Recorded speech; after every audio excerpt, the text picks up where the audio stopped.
know you, sir? Don't believe so. I haven't been here in many years. Name's Silas Greaves.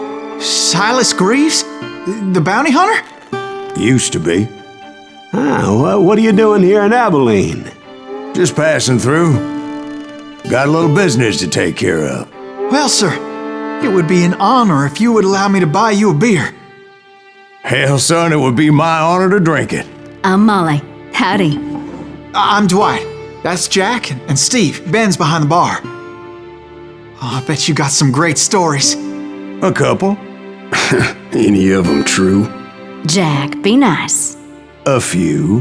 What about your shootout with Henry Plummer's gang in Bannock, Montana? Is that where you started as a bounty hunter? That's what it says in this here dime novel. Don't believe everything you read in them dime novels, boy.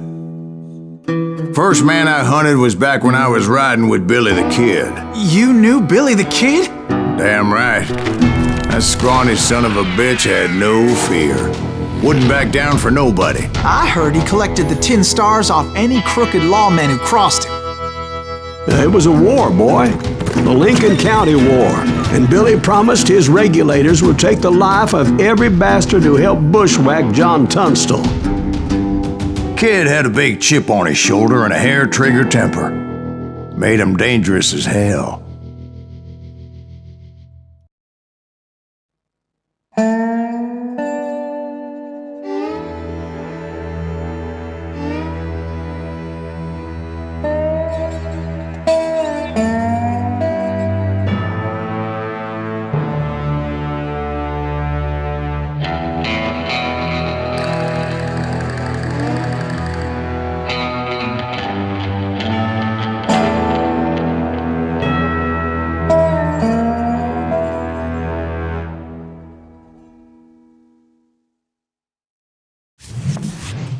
It was about 30 years ago. Billy was hiding out in an abandoned farm near Stinking Springs. I threw in with the kid because the man I had sworn vengeance on was riding with Billy's enemies. But before I tell you why I want that sumbitch dead, let me tell you what happened that day. I was heading back to the hideout when suddenly I had this funny feeling. Funny, ha-ha? No, Steve. The other kind of funny.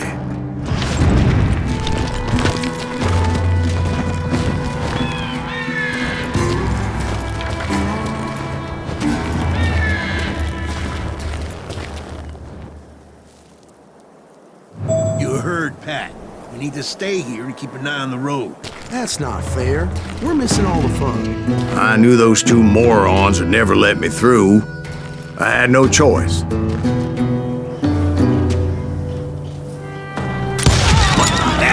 Shoot that sumbitch!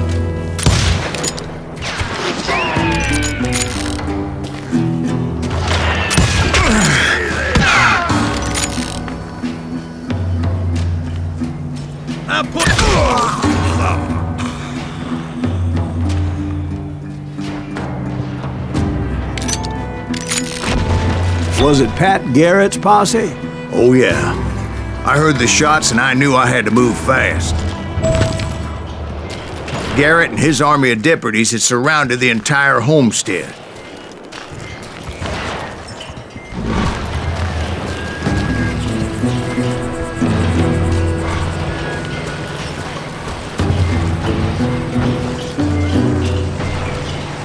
Fire at will!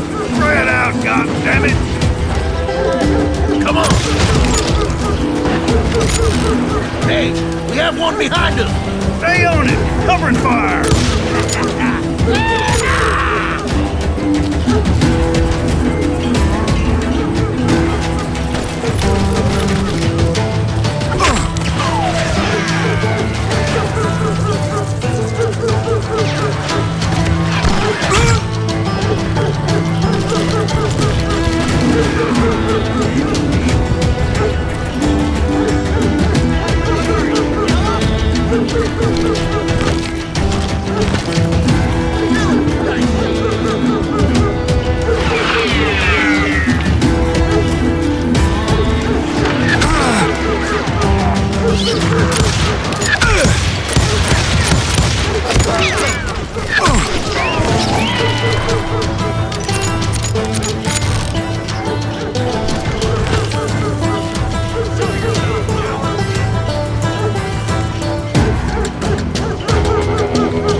I decided to help Billy and the boys out a bit. So that's just what I did.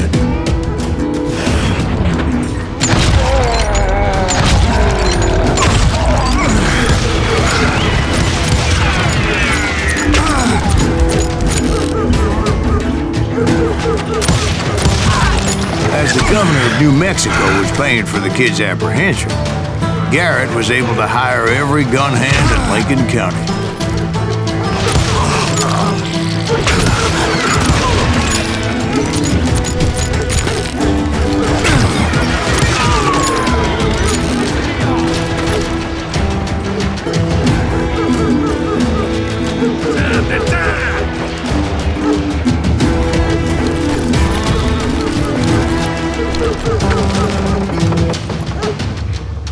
You're dead!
One of them!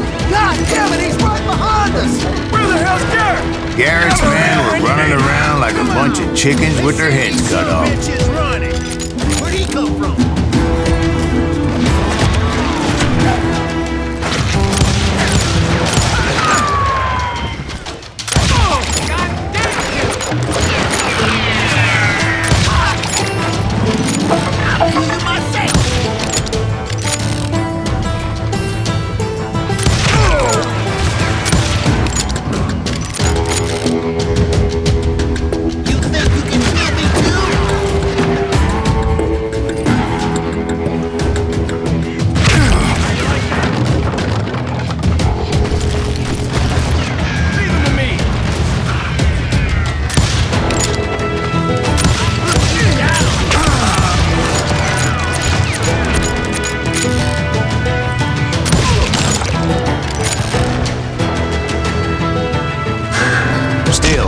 One of them reached the water tower. Not a bad idea. It would be a turkey shoot from up there.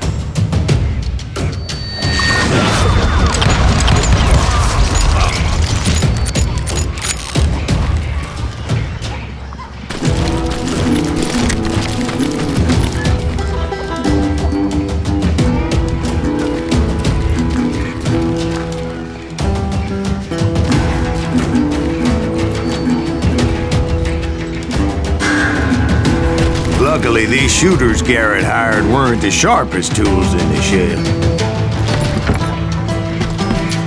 The right position is very important. Personally, I prefer to be on top. Oh, you do you? Indeed, darling. But where was I? Oh, yeah.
A lot of them were saddle tramps or sod busters or drunken drifters looking to make a few bucks.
Then, I heard a friendly voice yelling at me from the window. Back door! We'll cover you! Start aiming, you idiots! Truth be told, things weren't much better behind the house. Watch your flank! Shoot that bastard! I cut their numbers in half, but that just made the ones that were left twice as mad.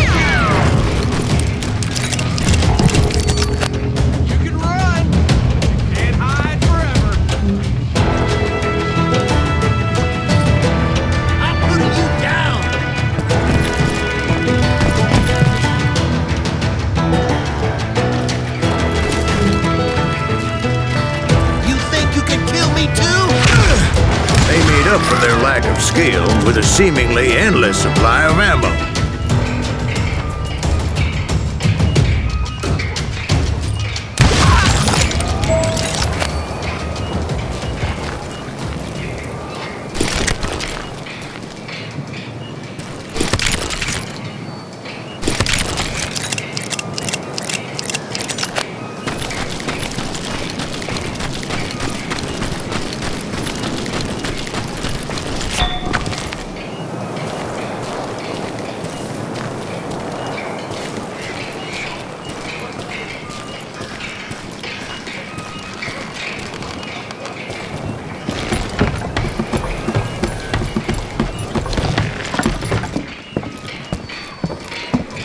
It was a bit of a slog, but I finally fought my way around the back of the house.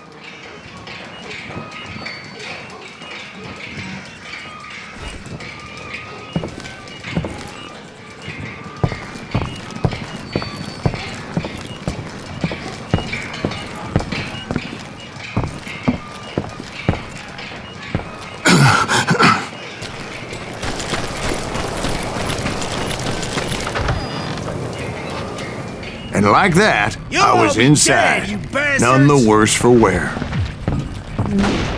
I passed Dirty Dave. Better than a rat in a trap! I'm done with you! And upstairs, I found Billy and Charlie Baldry.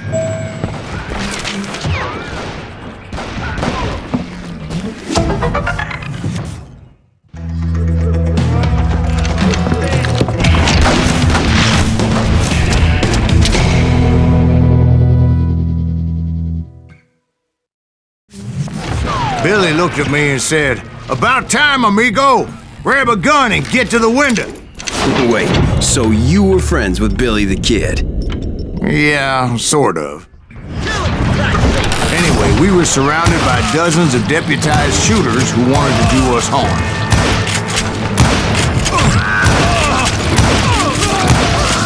I'm telling you, Garrett's men were dropping like flies, but they just kept on coming. I can keep this up all day!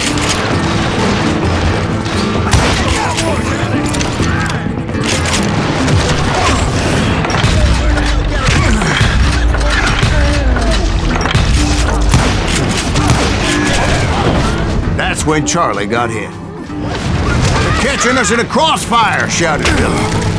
"Get to the other side!"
many of those cocksuckers I personally put down, but it was pretty clear, even to Billy, that maybe discretion was the better part of valor.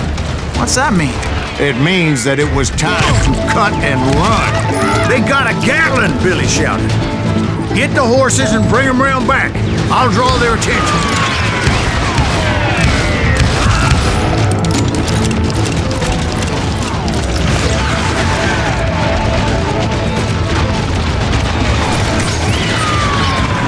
I said that it was time to cut and run. He directed that order at me, and I thought, why the hell do I have to do it? But I went anyway. Dumbass that I was just then.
Many would have fled in my place. But I had that false sense of invincibility that many young men have. Like Jack here. What are you saying, old man? Jack, he's just joshing with you now. Yeah, he better be. Mr. Greaves, please continue. Please, call me Silas, ma'am. Now, where was I? You were heading for the barn.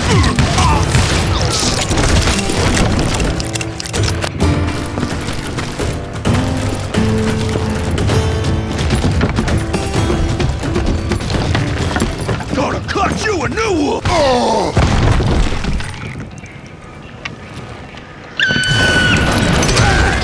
Making my way past a passel of fallen foes.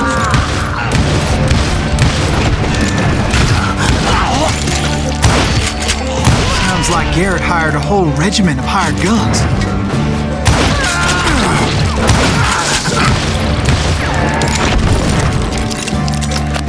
Yeah.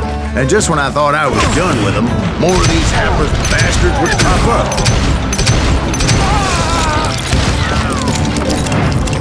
Finally, I had the stables within my reach.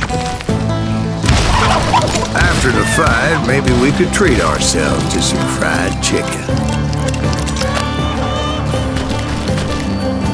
And that's when I met Sheriff Pat Garrett. I read that you went toe-to-toe with him, sir. That backstabbing bastard with that tacked-on tin star.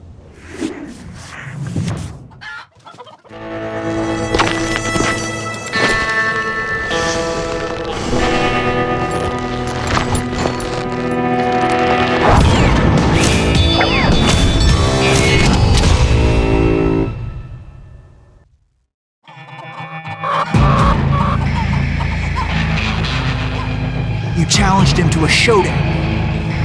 You read that in a dime novel?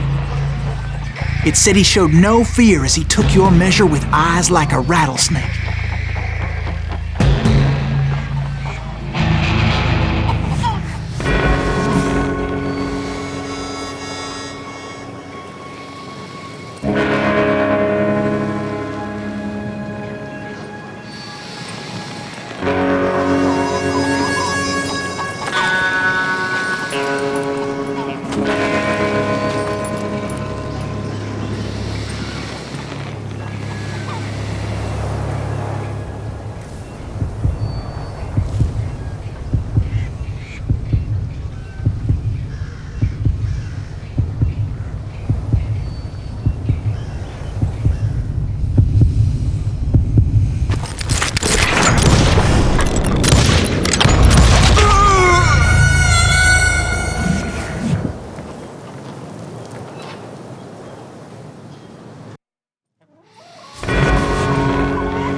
killed him.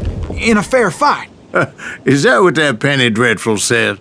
No, boy. That ain't what I meant when I said I met Pat Garrett.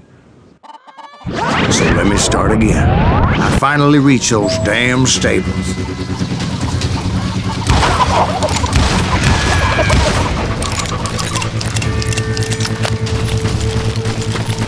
And stepped inside, and last thing I heard was Garrett's voice.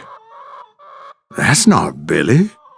And go on. How did it end? And, boy, that was just the beginning.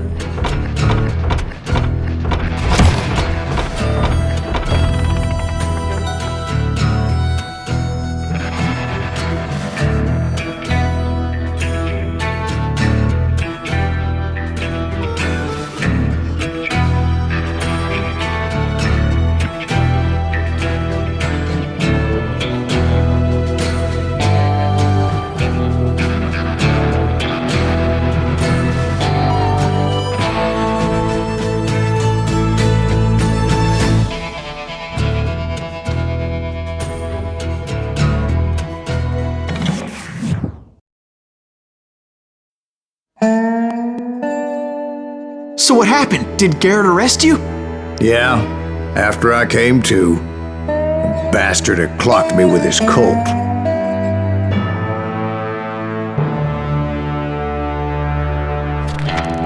And the kid surrendered? When he realized there was no getting out of there alive. So they locked you up in Lincoln? Indeed they did. Sentenced me to hang right along with the kid.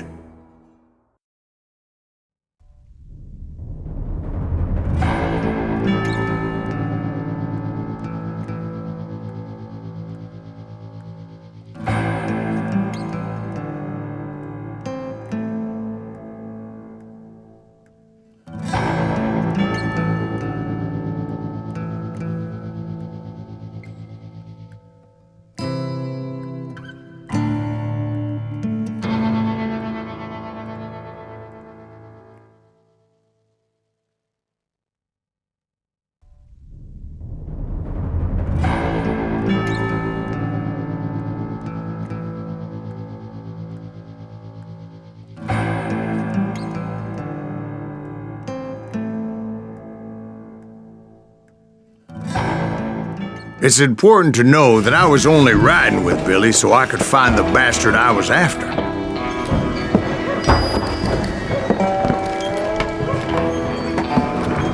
He was with John Kinney's gang, and they were sworn enemies of Billy's regulators.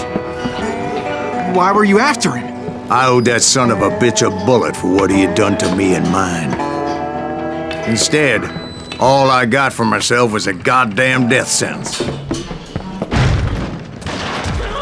Luckily, it was right around then that I heard Billy make his move. He shot Jim Bell and a few other guards as he made his getaway. Later, they wrote that some lady friend planted a pistol for him in the privy. What the papers didn't say is that Billy helped me escape too.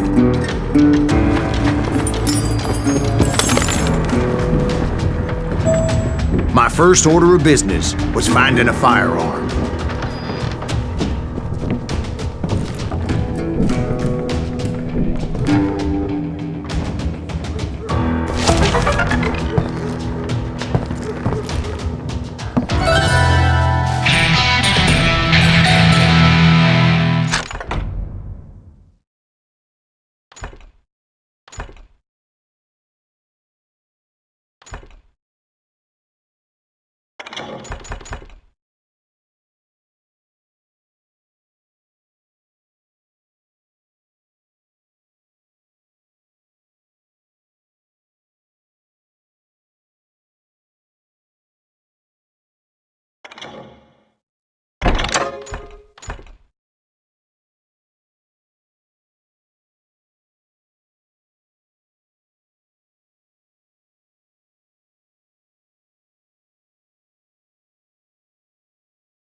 Luckily, I located Deputy Bob Ollinger's mean-ass shotgun.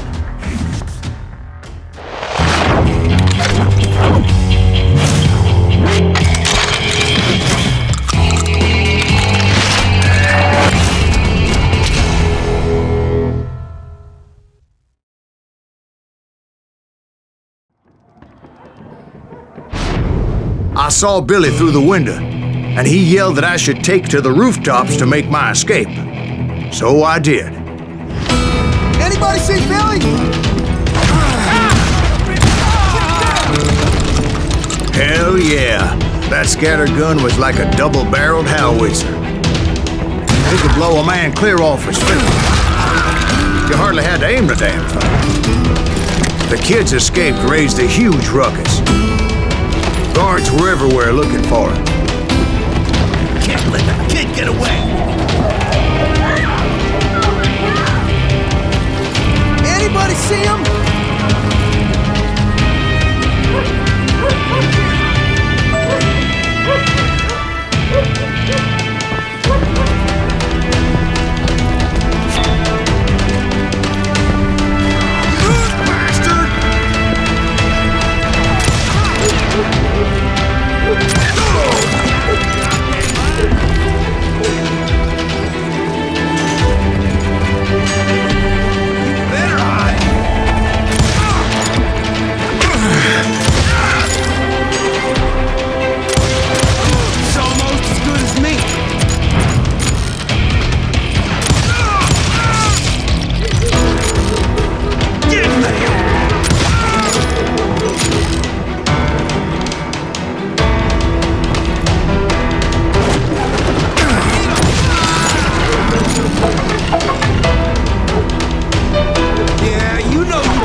Jump from roof to roof like a damn alley cat. I followed the planks where I could, but some of that wood was slippery as hell. The whole town was up in arms. And suddenly, I was a fugitive.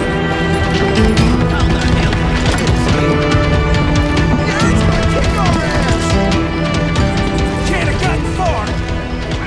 Gotta be around here somewhere. Then he broke out of jail. So that bastard you were after, what did he do? He did me and my family a grievous harm. But I knew if I was ever going to find him, I would need to get my ever-loving ass out of there. I tried to be stealthy and sneak my way past. This town doesn't have a moment's peace.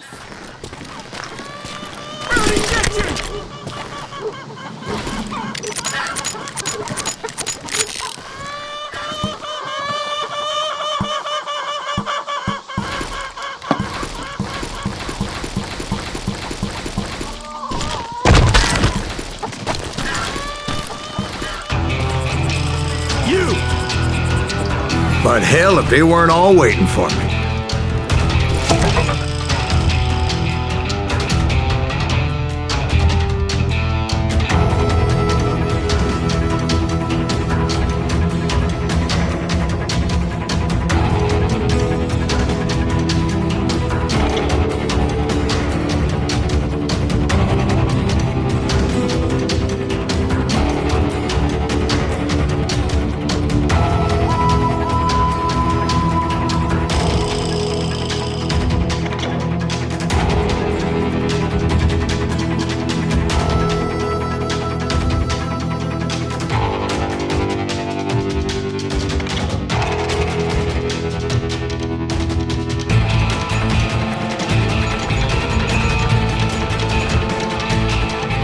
Apparently, some of them thought I was Billy. You hooligans can go to hell. We're gonna be a deep surprise.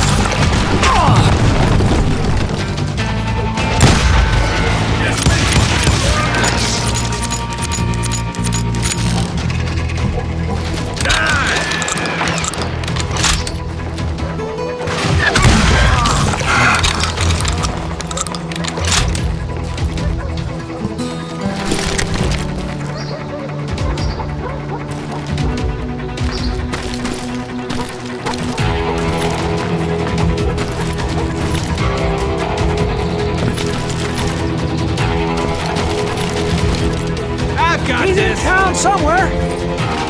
See, me and the kid shared a certain similarity in build and coloring. I was just glad I had Deputy Bob's mean-ass shotgun. We can take him!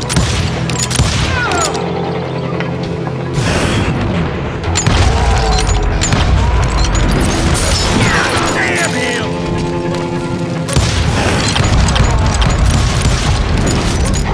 Give it up!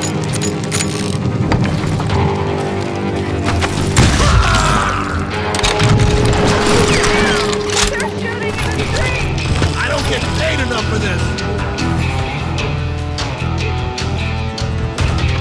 Show yourself, coward! Surrender yourself!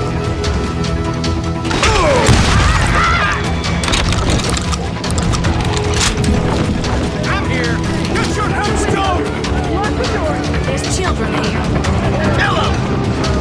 So much lead was whizzing by my head, it was like everyone in Lincoln wanted to put me in the ground. I knew I needed to find a horse. Though I never did have a great fondness for those four-legged grass eaters. Smelly, sweaty, ungrateful beasts. We prize them too high, if you ask me.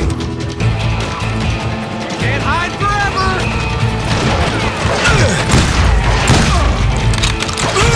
Me and you!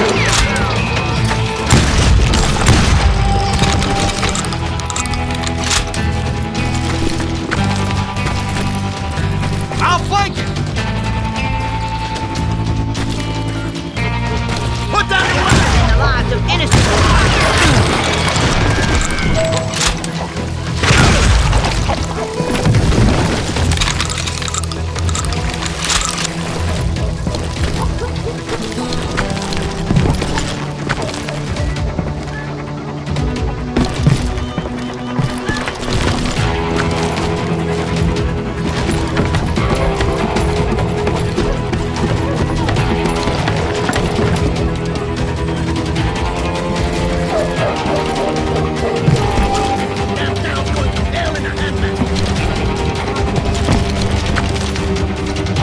But where was the kid while you were busy getting shot at?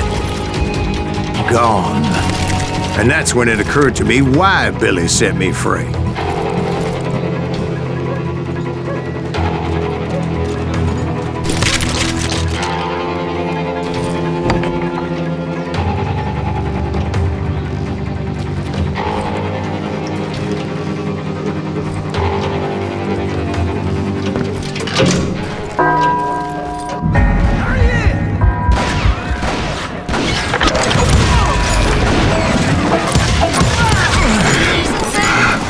So I could be a hapless decoy and draw attention while he snuck out of town.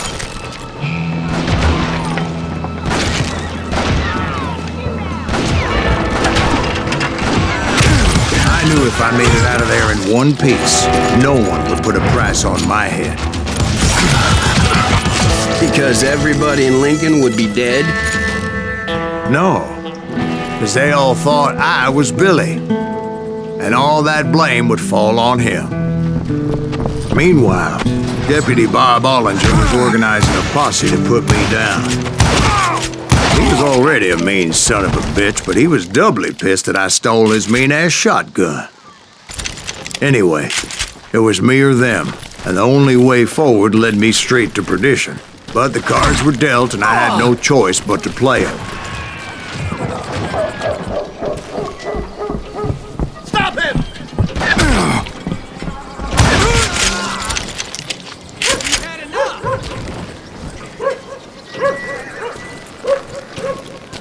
We can take him!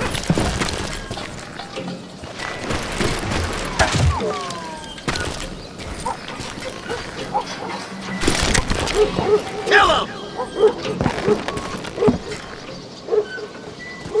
Get out here, you coward! Don't let him get away!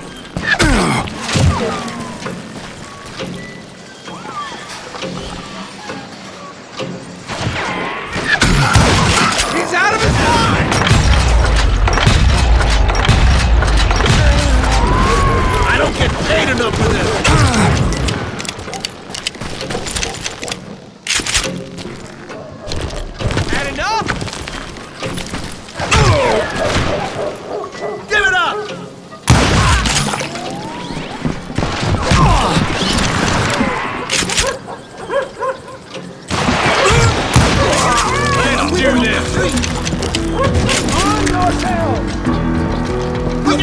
he get away?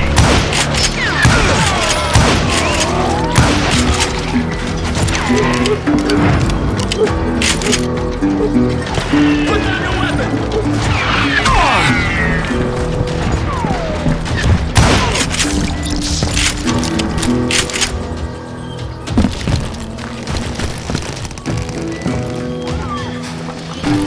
Leave him to me! Stop him!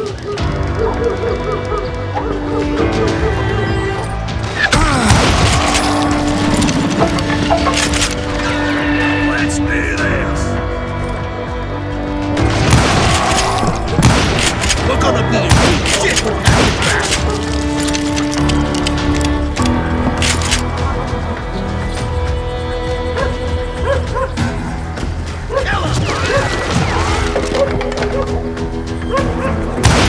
Okay, now you're really pissing me off.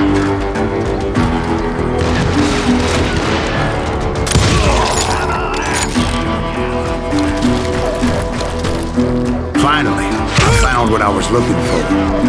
The stables on the edge of town. Now put you down.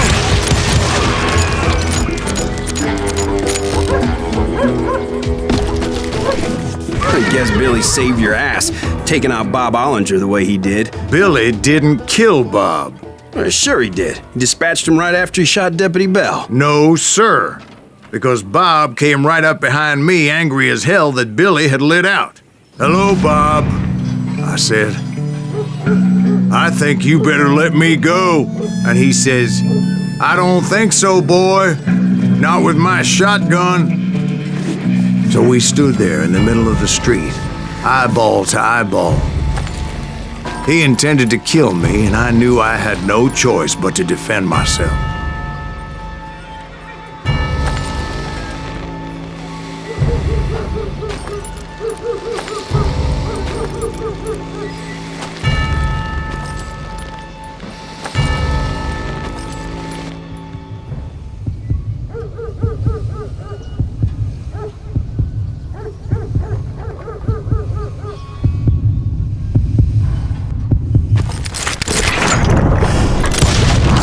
I killed him in a fair fight.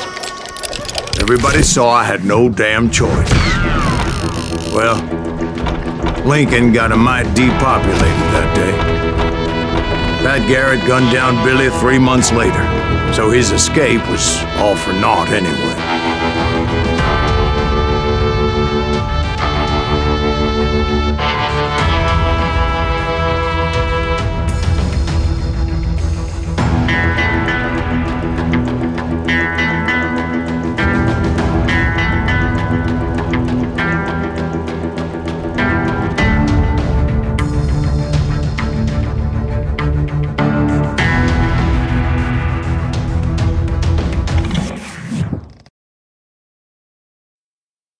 So where'd you go after Lincoln? Mexico. Until I realized nobody was looking for me. I ended up taking a job at the Rurales. The Mexican Rurales? I was hired to help them track down the cowboys. The most vicious outlaw gang in Cochise County? Curly Bill Brocious? Johnny Ringo? Led by old man Clanton himself. They must have paid you a pretty penny to take them hombres on. Not really. But truth be told, I had my own reasons for going after those boys.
So was the bastard you were after now riding with the cowboys?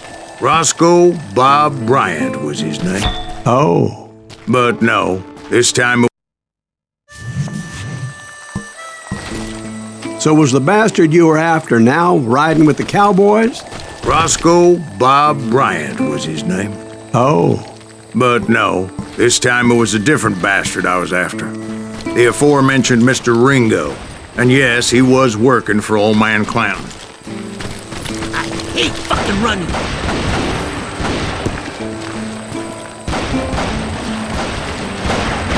I came upon them robbing a stagecoach, which wasn't surprising, being they were such murderous thieves and bastards. The bandits wore red scarves, so I knew they worked for the old man.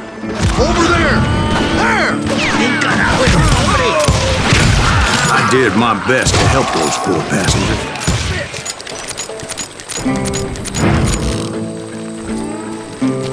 You can't hide forever.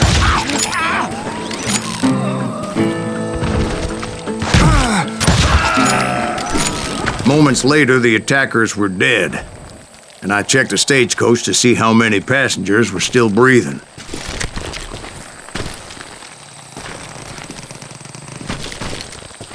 None.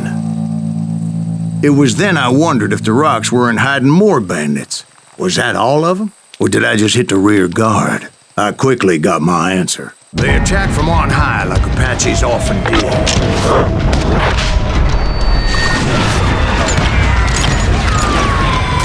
They would appear in great numbers from above and rain down lead on their hapless enemies' heads. Making use of the high ground, whatever else they had. Yep, the Apaches always appeared out of nowhere, and there never seemed to be an end to them. Hold on. Were you attacked by Apaches? What happened to the cowboys? Did I say they were Apaches? I said Clanton's cowboys attacked me Apache style. I was in a pitched battle, but I was holding my own against an overwhelming enemy force. Get him!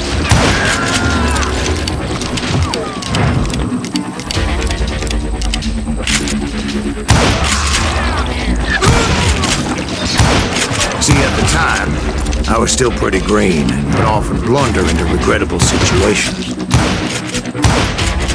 But I just kept shooting at anything I could see up in those damn rocks. I didn't see Ringo, but I knew he was with the cowboys. He and Roscoe Bob had done me a dreadful wrong, and I was determined to have my revenge. To get to Ringo, I knew I'd have to fight my way past these other assholes first.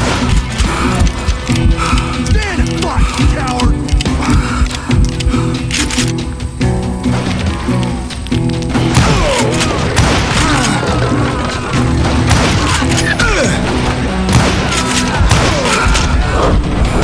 Unfortunately, I was running out of ammo.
See, at the time, I was still pretty green and would often blunder into regrettable situations.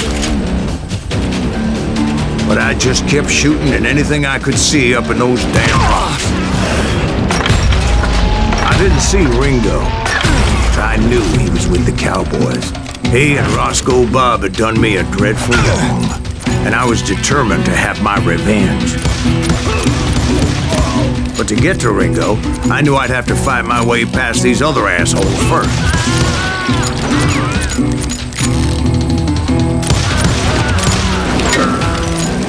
He's getting away!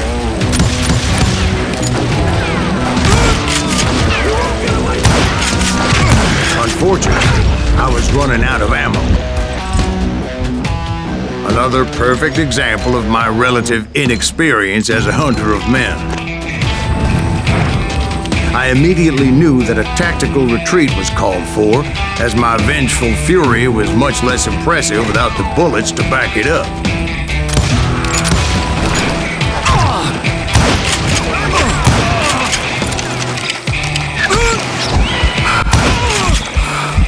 Finally, they managed to corner me. Trapped as I was, the odds of my survival seemed pretty slim.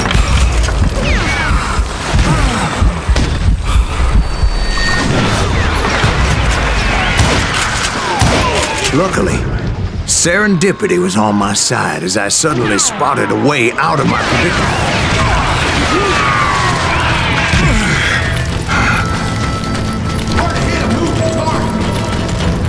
I ran ahead as if the devil himself was after me.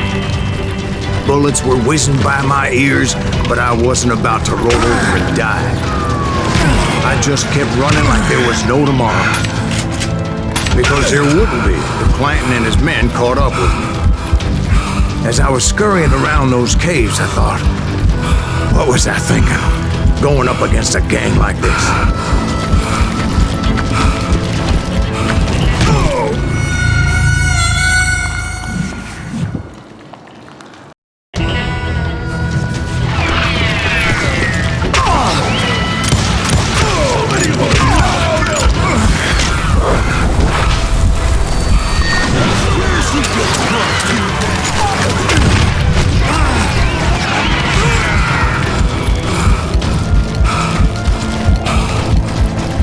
I just kept running, not knowing where the hell I was going.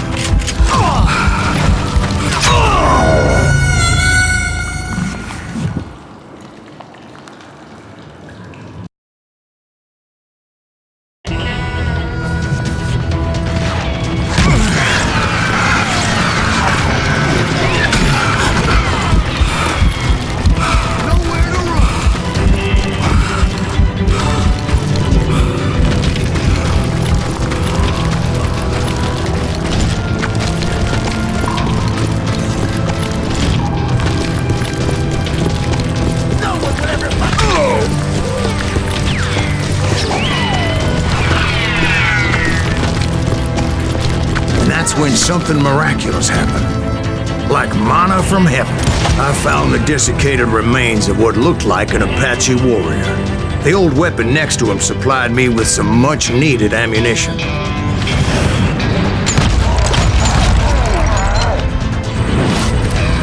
Bat Masterson once told me it was more important to be lucky than good, and he would know. And imagine my surprise when I found a fistful of dynamite to go along with that ammo. That stroke of good fortune evened the odds and bolstered my confidence. It was time to turn the tables. Time for the prey to become the predator. Time for the hunted to become the hunter. Time. All right, Jesus, we get it. They were right where you wanted them. That's right, Jack. I was done running. And the old man's boys were not expecting that. No, sir. I came at them like a wildcat. My fury knew no bounds. Can't outrun a bullet! Okay, now you're really pissing me off.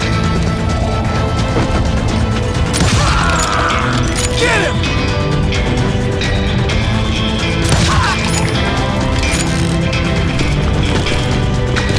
It was finally time for that old man to pay for his sins.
I yelled out at the top of my lungs, "Clanton, I'm coming for you!"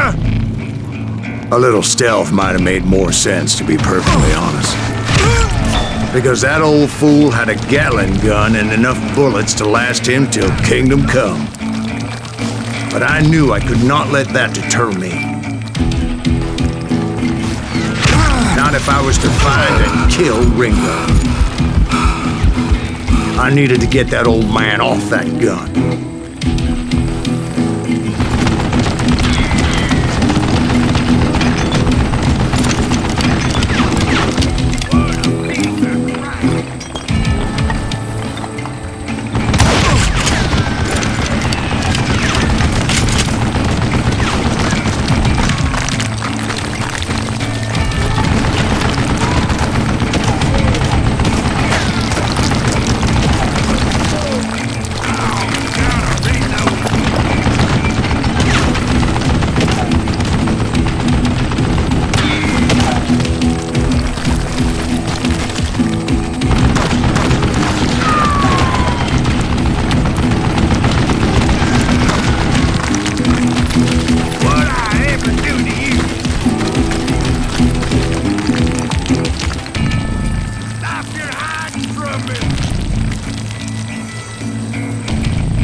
Most everyone thought it was the Juarez who had come up against him in Guadalupe Canyon, but it was just me.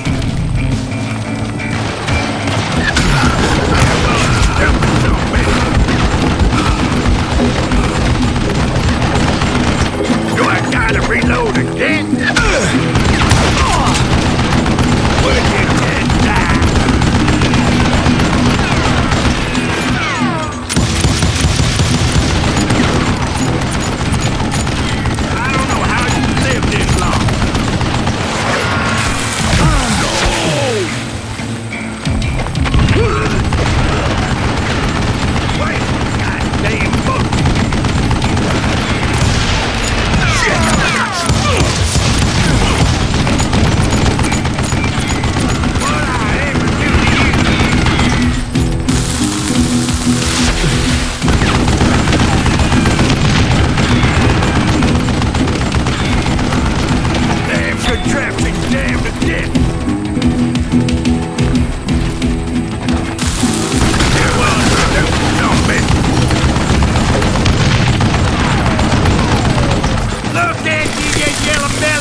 damn boat.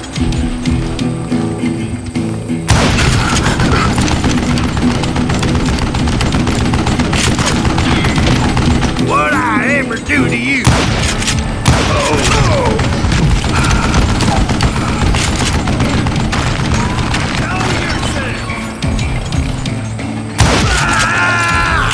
Apparently, one of the cowboys made it out of there alive and told Ike and Billy Clanton that it wasn't a Mexican who took their father's life that day. They just assumed it was one of the Earps, and that little misunderstanding eventually led to that legendary gunfight at the OK Corral.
A few weeks after that dust-up at the OK Corral, I was still after Johnny Ringo.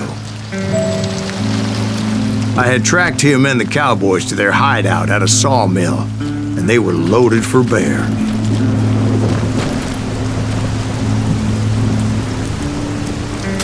Somebody's coming! So, what exactly did Johnny Ringo do to piss you off? Well, him and that other bastard. Roscoe Bob Bryant? Yep. They both deserve to die, and I promise I'll tell you why. But first I need to tell you about the cowboys' new boss, Curly Bill Brocious. Herb's coming! Get ready, boys. But somehow...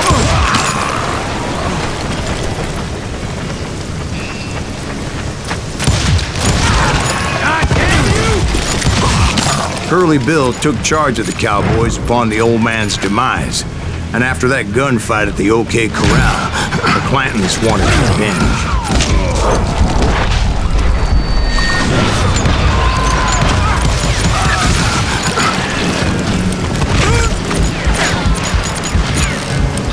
God damn, he's hard to hit!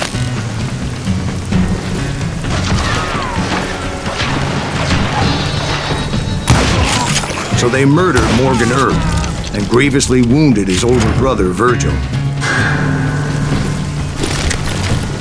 Kill him!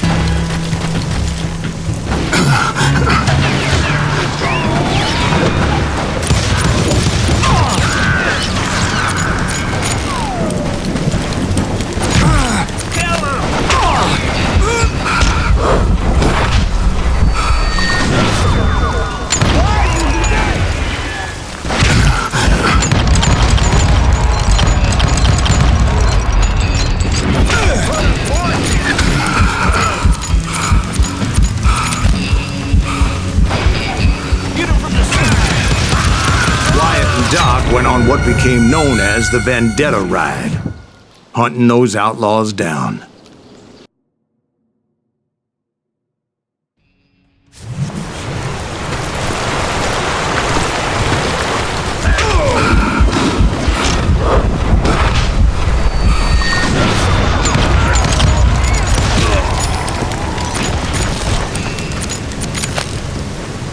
Had enough?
So when I showed up, that's who they thought I was.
There were killers around every corner, all wearing red bandanas. That's how the cowboys identified each other, and I was beginning to wish I had one myself. But I wasn't about to let Ringo walk away unscathed, and that's what drove me forward.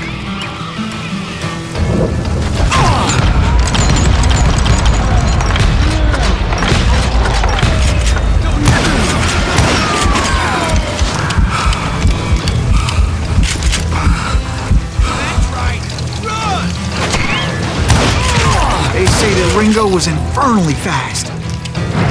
I hardly saw anyone faster, boy. Certainly not Wyatt Earp. That man was all hat and no cap. Earp wasn't much of a match for him, but Doc Holliday might have taken him. That lunger should have kept his nose out of it. They never charged anyone for the murder of Morgan Earp. But everybody knew that Curly shot him in the back. That was common knowledge. Yeah, maybe so. But Ringo had nothing to do with it. He was just being loyal to a friend. Is that what you call it? Being loyal? Well, to get to that loyal friend, I had to pass by some buzzsaws as big as a man.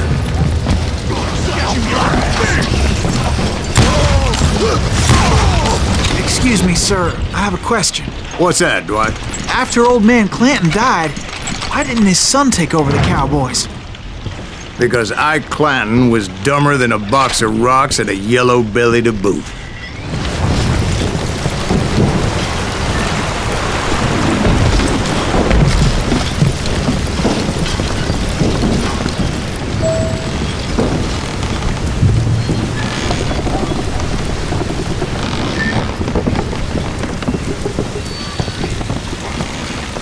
Now, where was I?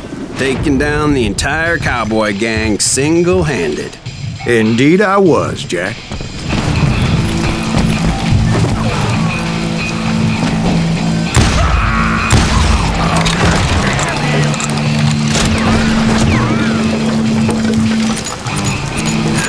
I'm like scared.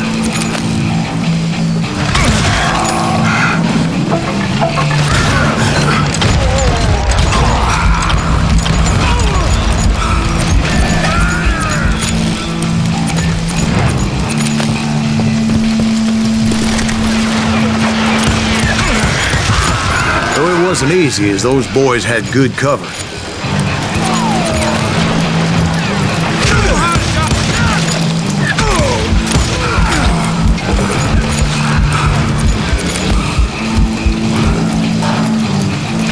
Middle ain't that sucker.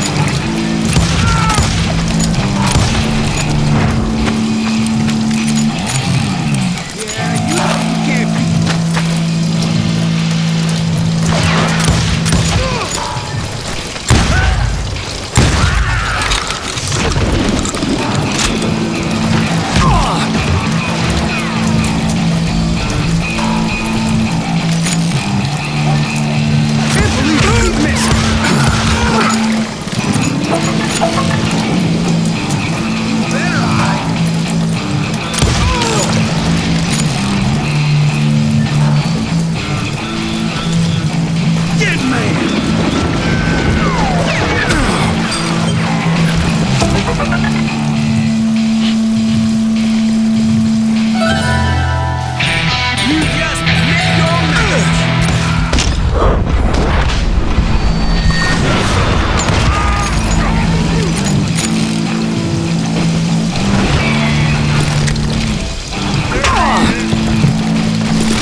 Lord,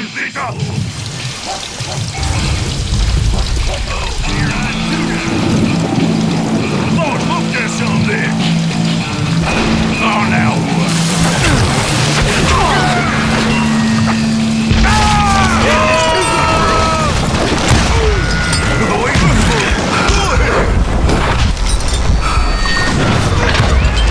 Did I see that right? There were carts everywhere, piles of lumber, and God knows what else for people to hide behind. That really was one hell of a sawmill. Quite an impressive operation.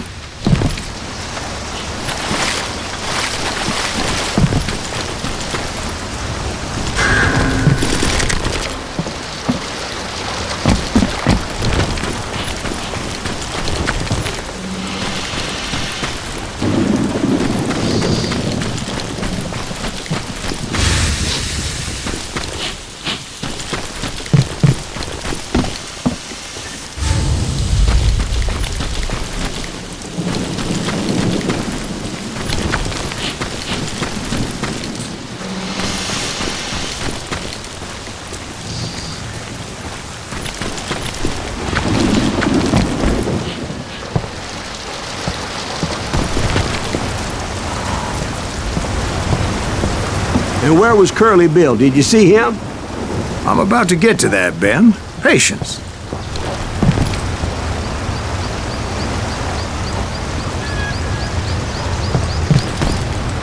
I'm painting a picture here.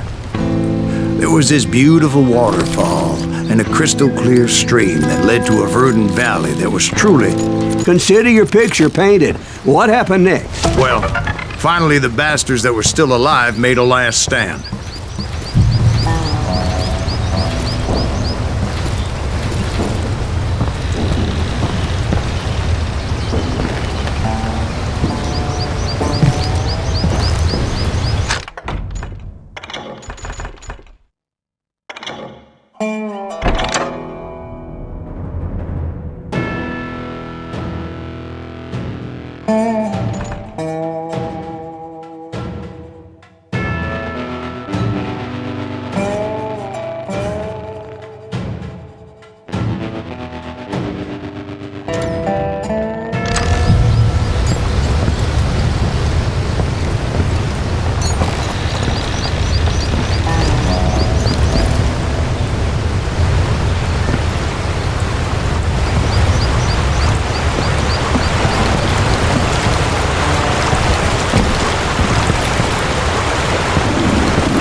Curly Bill, Johnny Ringo, and his compadres took off into the lumber yard, and I followed after.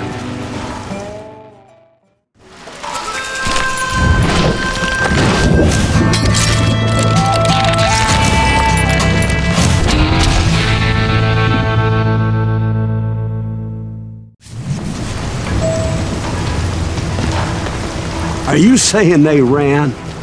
Cowardice was not in Ringo nor Curly Bill's nature.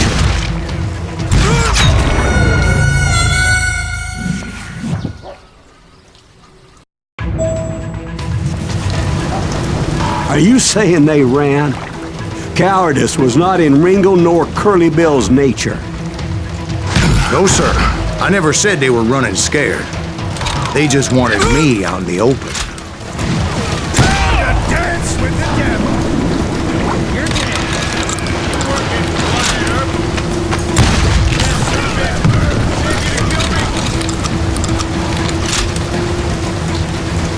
You can't hide forever, boy.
Ain't my day to die!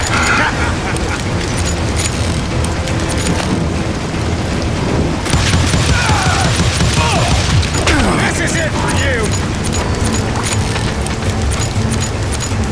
Come on out, son!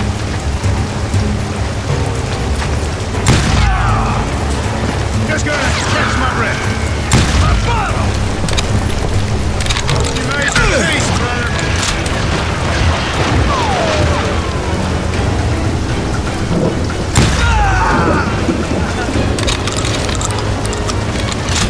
You can't hurt me, boy. Damn! Why is he still standing? Let's see what you got.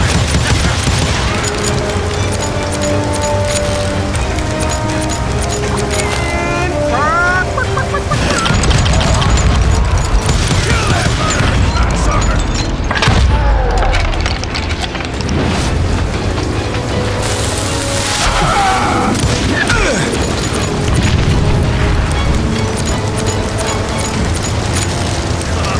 Come out, wherever you are!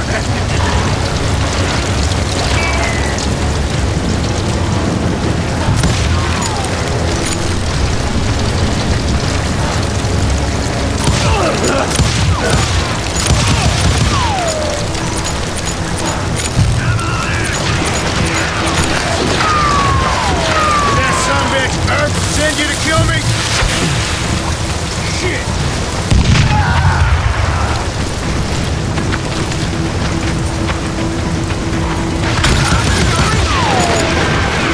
No one kills Curly Bill! Oh, wanna play hide and seek?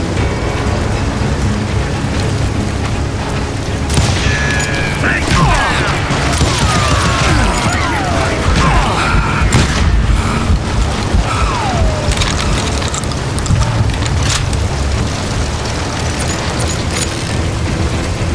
Come on out, son!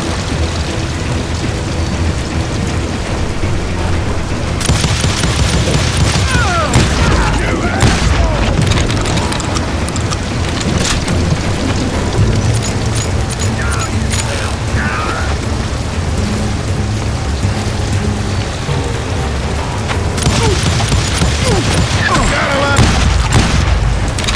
Brocious gave me no choice but to take his life.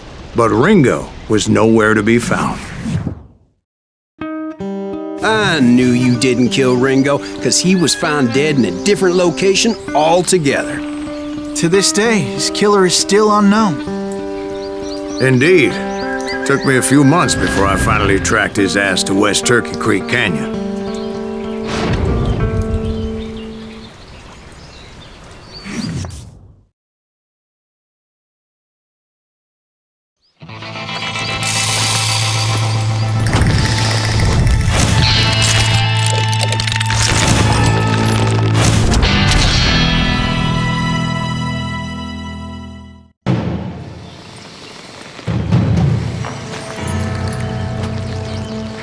That's incredible, sir. I always thought that Doc Holliday was the one that killed him.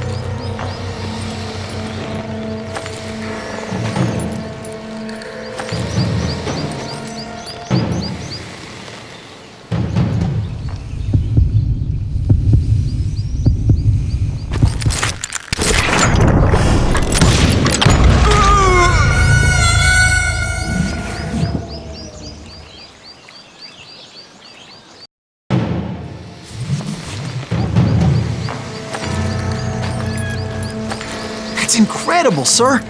I always thought that Doc Holliday was the one that killed him.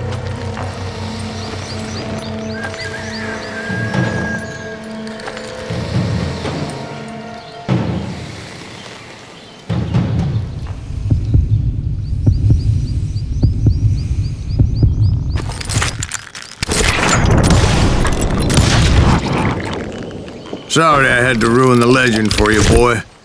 But the legend ain't always true. Doc Holliday had nothing to do with the death of Johnny Ringo.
I was paid a healthy bounty for Ringo and Curly Bill, and realized there was real money to be made.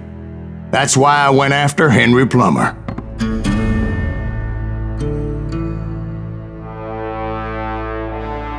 Wasn't he the sheriff who augmented his income by shaking down miners and robbing gold shipments? That's the one. Oh, yeah, I remember him. He ran that gang of thieving outlaws called the Innocents. So it's true that you went toe-to-toe with him? Indeed I did, son. Indeed I did.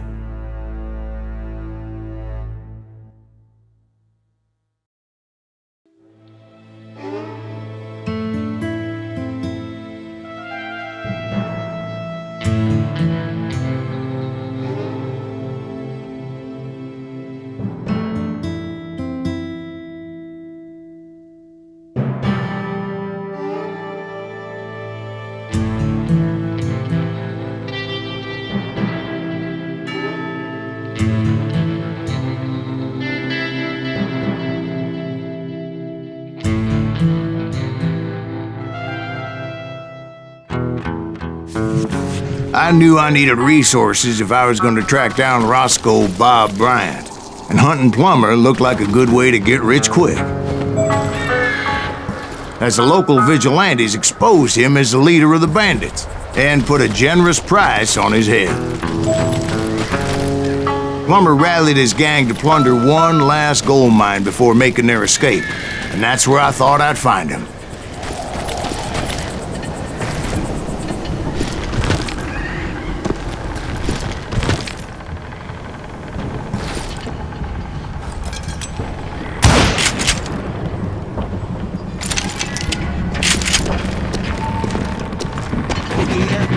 Who the hell is that then? Don't!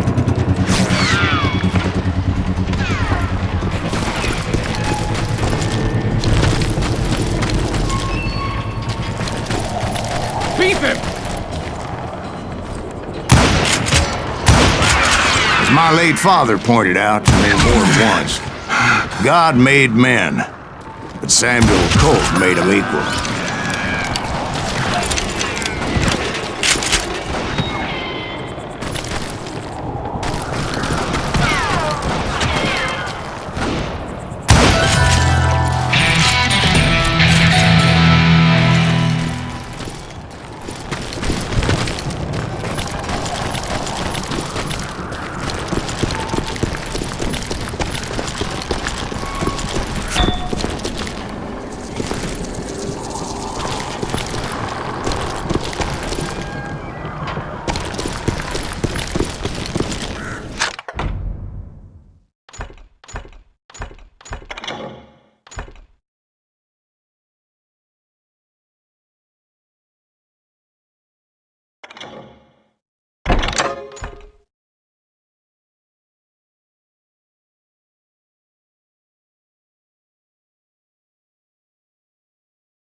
I knew that dynamite wasn't mine, so I decided the polite thing would be to return it.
It was the biggest gold rush since Sutter's Mill in '48.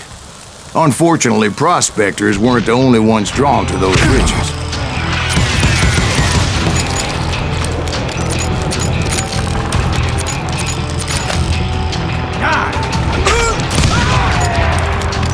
There were thieves and killers, robbing travelers and hijacking gold shipments.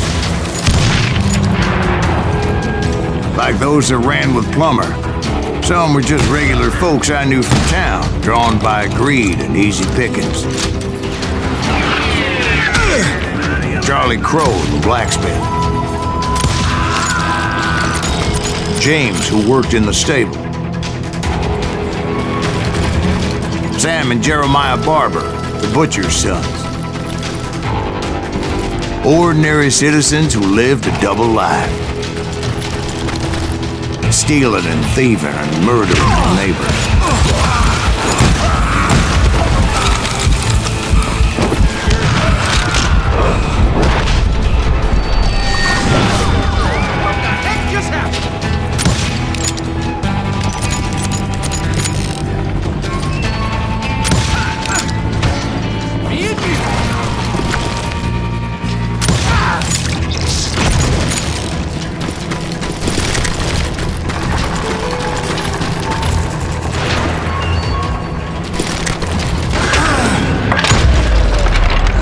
Of course, the rest were veterans of the Civil War.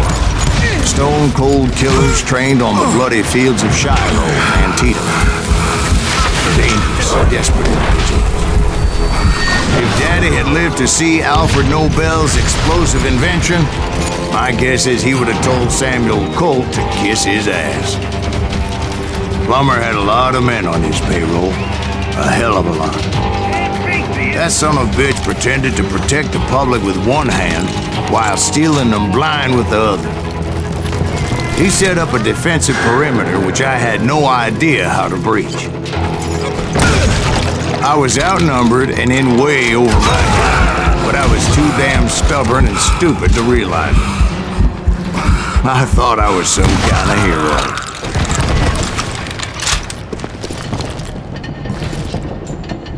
About out of bullets.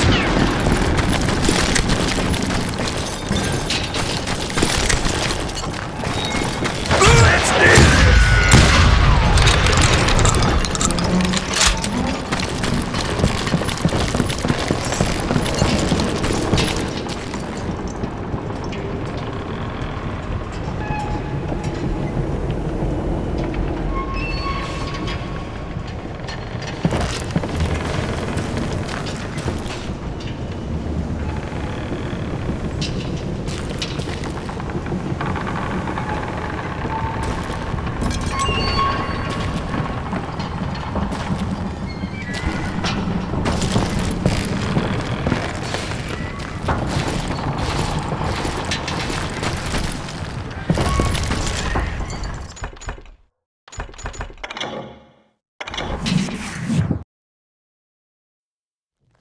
I was paid a healthy bounty for Ringo and Curly Bill, and realized there was real money to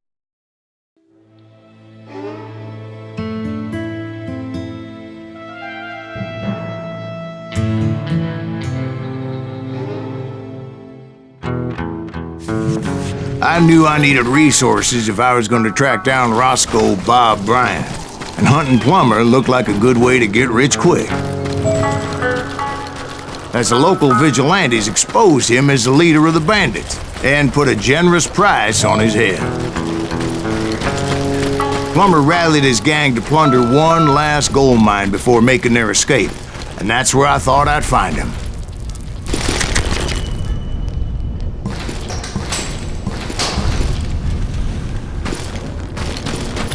It makes me nervous standing so close to all these goddamn barrels of gunpowder. Why would you be nervous? No one has the cojones to come after us. As long as you don't. As my late father pointed out to me more than once, God made men, but Samuel Colt made them equal.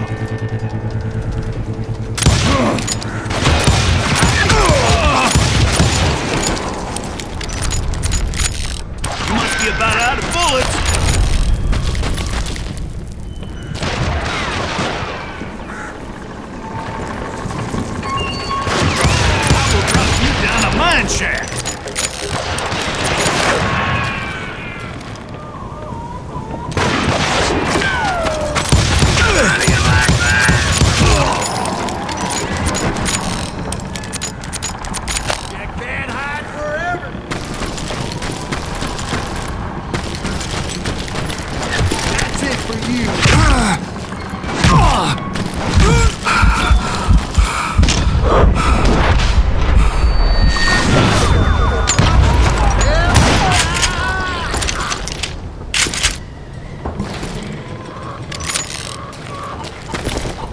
I knew that dynamite wasn't mine, so I decided the polite thing would be to return it. It was the biggest gold rush since Sutter's Mill in '48. Unfortunately, prospectors weren't the only ones drawn to those riches. Somebody kill him!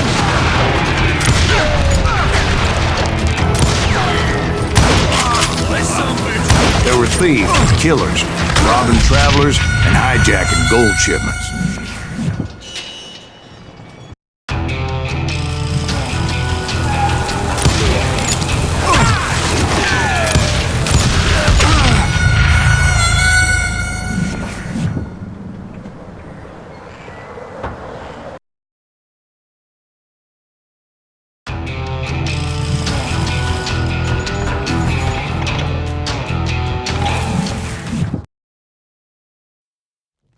I was paid a healthy bounty for Ringo and Curly Bill, and realized there was real money to be made.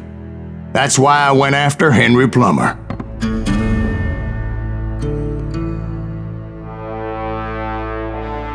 Now, wasn't he the sheriff who augmented his income by shaking down miners and robbing gold shipments? That's the one. Oh, yeah.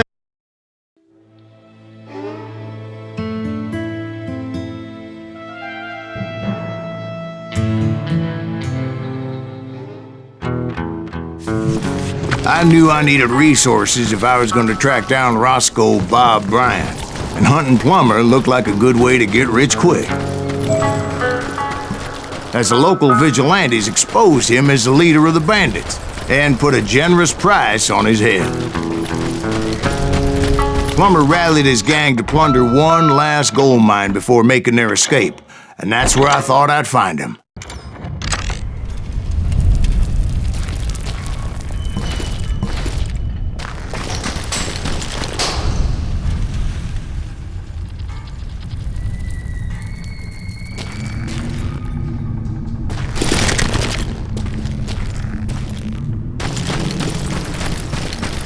It makes me nervous standing so close to all these goddamn barrels of gunpowder. Why would you be nervous? No one has the cojones to come after us. As long as you don't light up a cigar, we're fine. Besides, George is up there. As my late father pointed out to me more than once, God made men, but Samuel Colt made them equal. Plummer wants that asshole.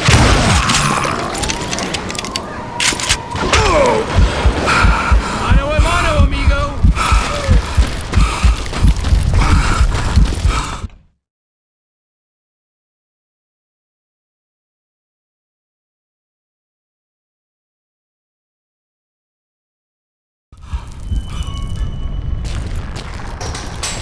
Get out here. I'm putting you down.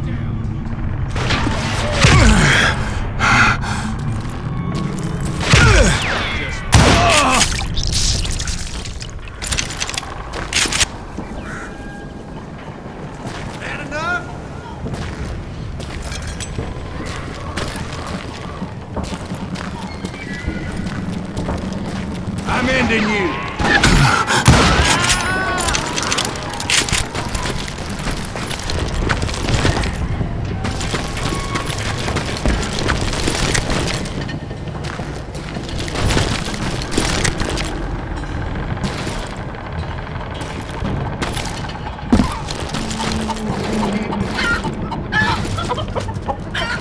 I knew that dynamite wasn't mine, so I decided the polite thing would be to return it. It was the biggest gold rush since Sutter's Mill in '48. Unfortunately, prospectors weren't the only ones drawn to those riches.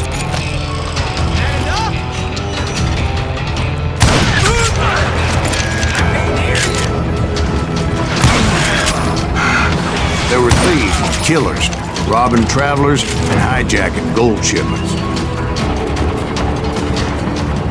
Like those that ran with Plummer, Some were just regular folks I knew from town, drawn by greed and easy pickings.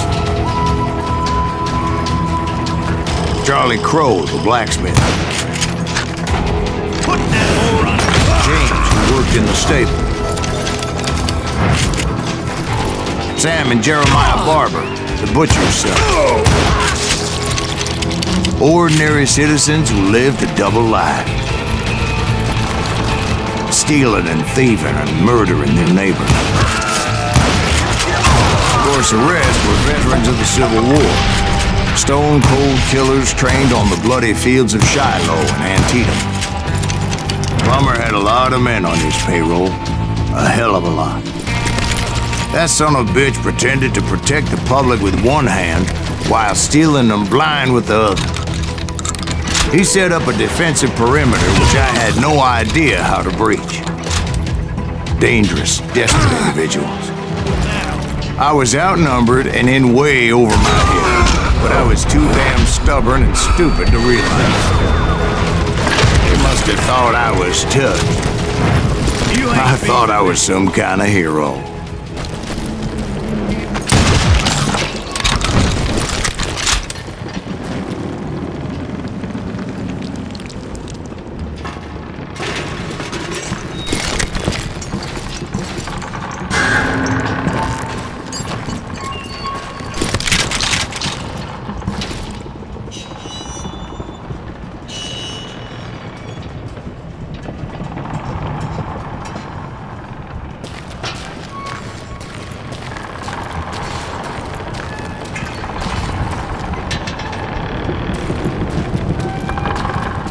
I finally made it past and headed on to meet my destiny.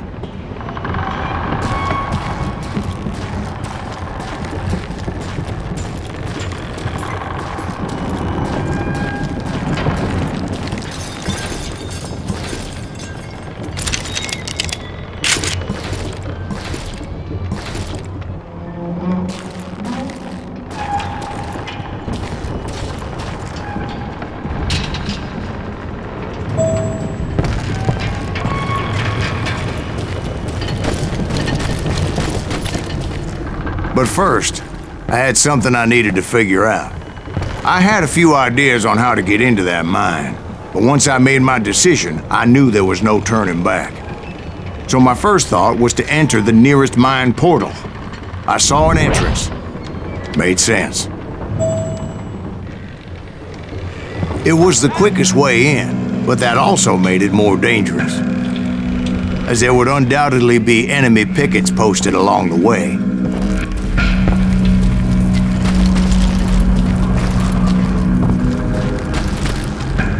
Who we are.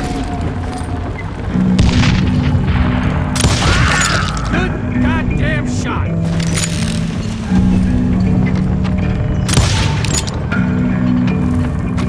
Hey, got something for you. You can't hide forever.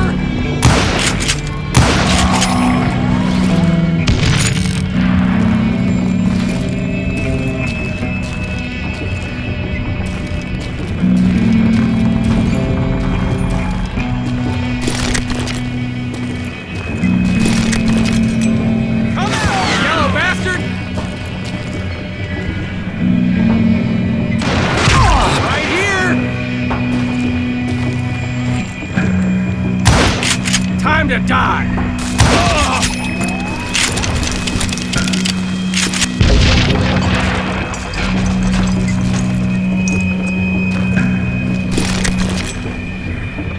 Besides, once you enter a mine like that, it's easy to get all turned around. And that confusing maze of corridors wouldn't even be the worst of it.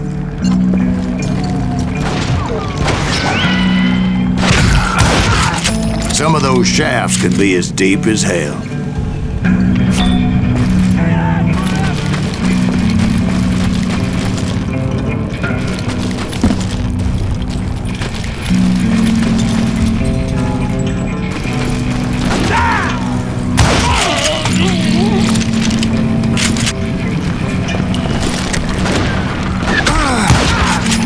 single stumble or misstep can easily end in a deadly plunge to oblivion. I do not deserve to...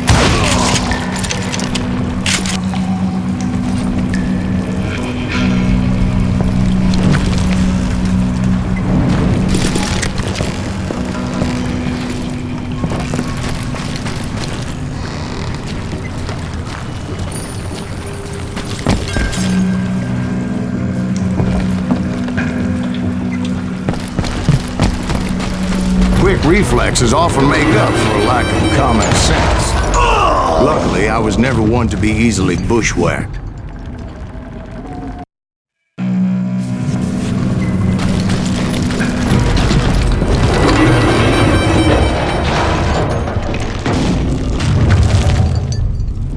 I would just need to be careful not to blow myself to kingdom come.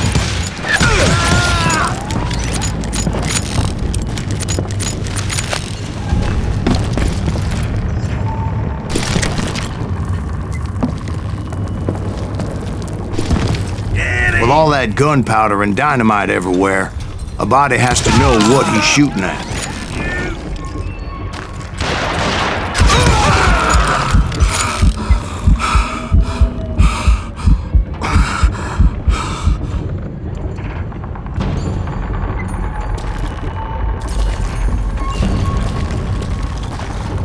One wrong bullet could have turned that mine into a dad-blasted tube.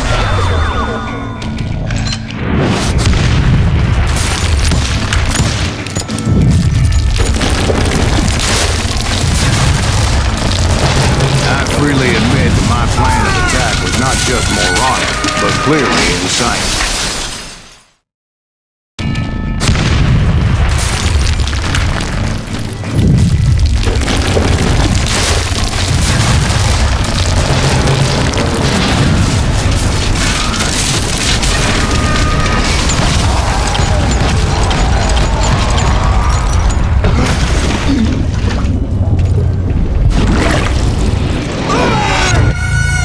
It's a good thing that I abandoned that ridiculous plan before I even tried it. Instead, I spotted a ladder, a way into the mine from the opposite side.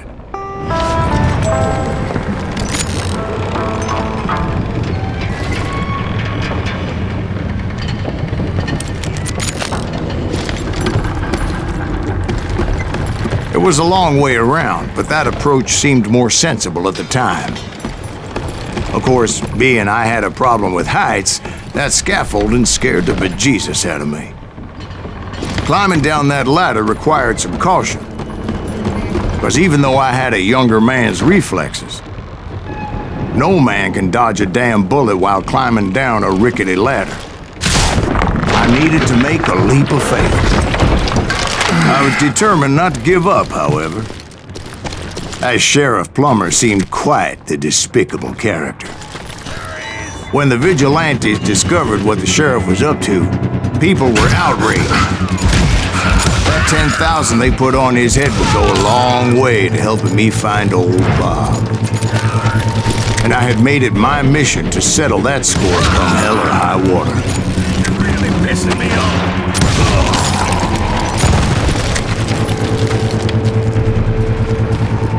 But first, I would have to make a choice. Take the elevator or climb the ladder.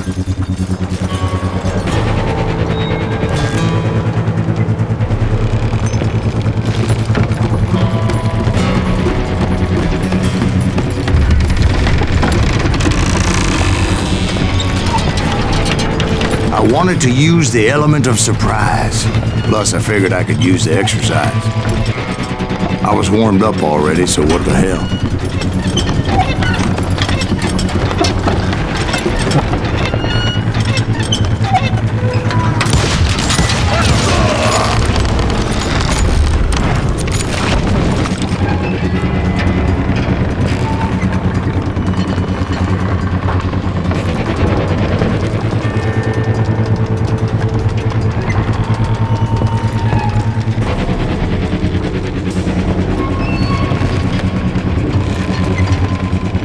Plummer was a mad dog killer, and the people of Nevada City deserved better. Nevada City? Well, I thought Plummer met his maker in Bannock, Montana. Right, well, he was the sheriff of both places at one time or another, but that's neither here nor there. Must be about out of bullets. You like that?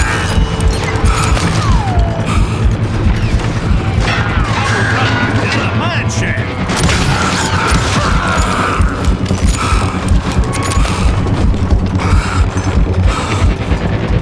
Time to blow your shit up.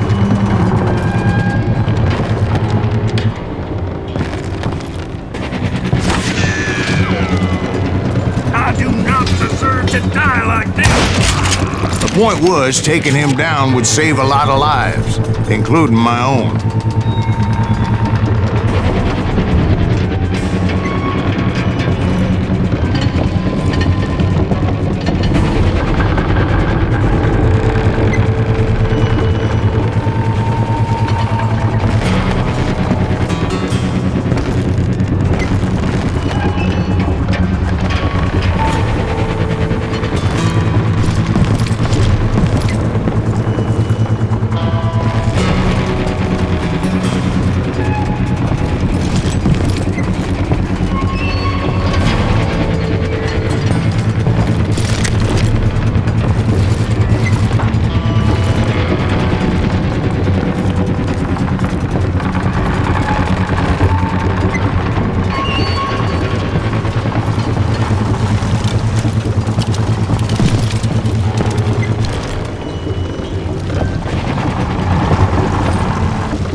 Gonna blow you into next week!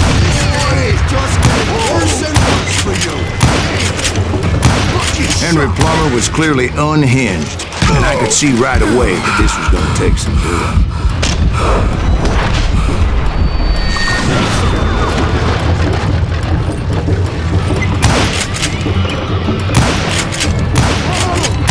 No blood money for you today!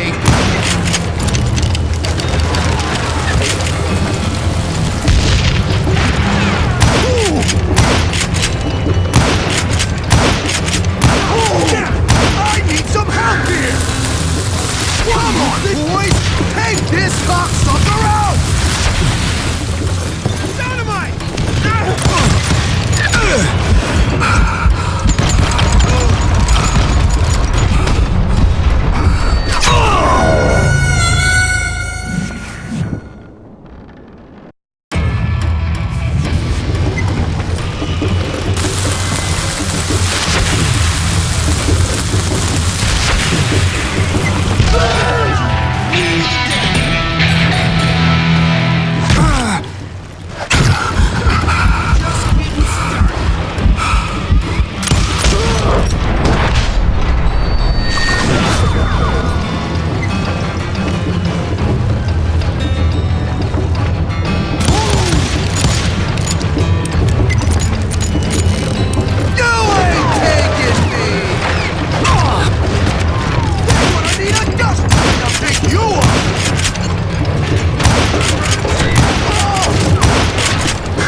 All medieval on your ass!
dynamite!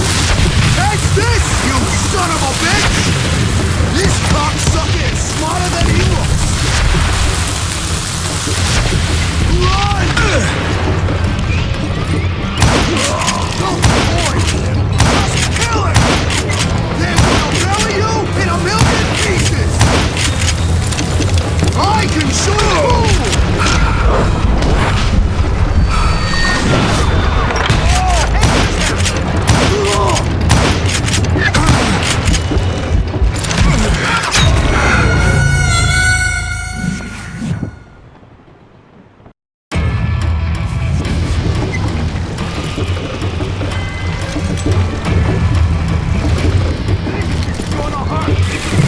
You can shoot, but can you aim?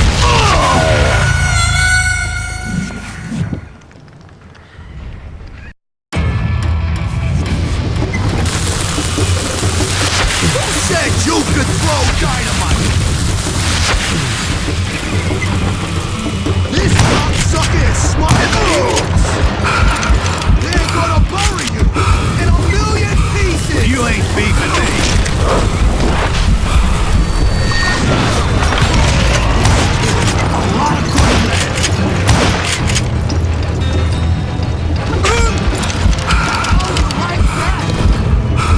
You can shoot, but can you aim?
What do you think you're doing?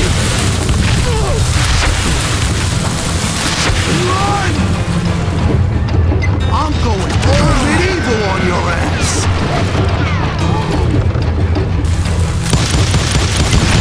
So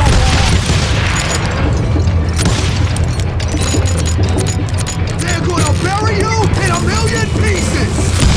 You are really capping my ass. You ain't taking me! Keep missing you! He will get you! You see that?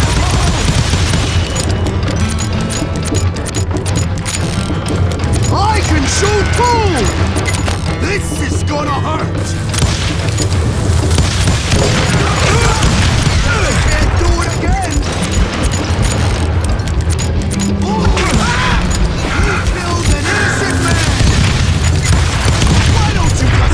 Circus! No blood money for you today! They're gonna need a dustpan to pick you up! Show off! I'm going all medieval on your ass.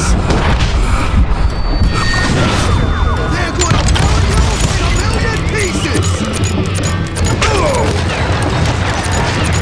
You can shoot, but can you aim?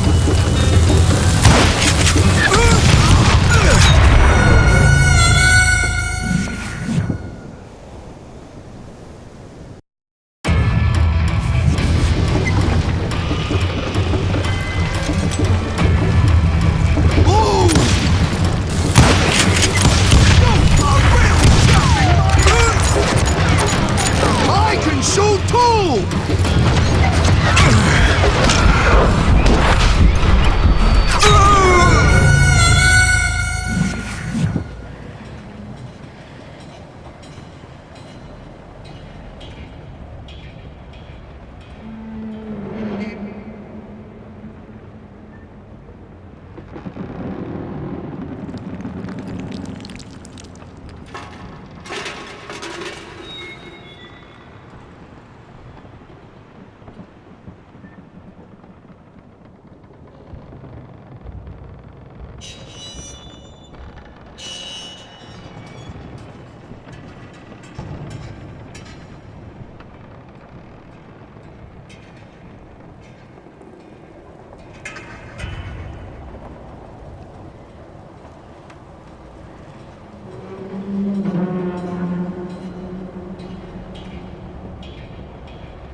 That's this, you son of a bitch!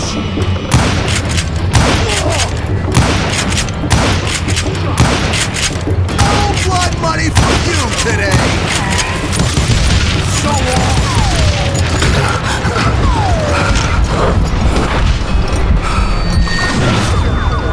What the heck? They're gonna bury you in a million pieces! You ain't taking me!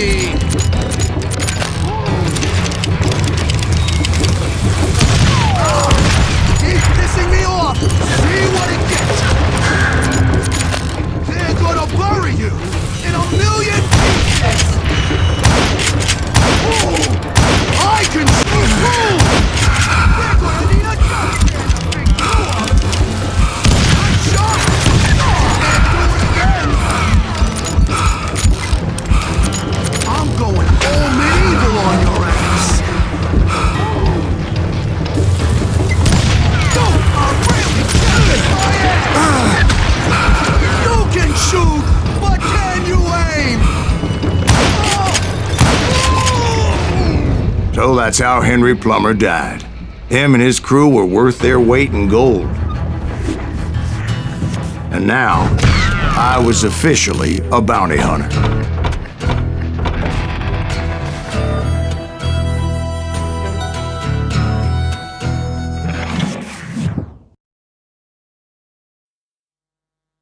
So, did you finally go after that Bob feller? Well, I heard word he was in Kansas with John Wesley Hardin. So that's where I went. Where in Kansas? Abilene. Why do you ask, Ben? No reason. Was Hardin as fast as Ringo? Ringo was fast, but John Wesley was as fast as the devil himself.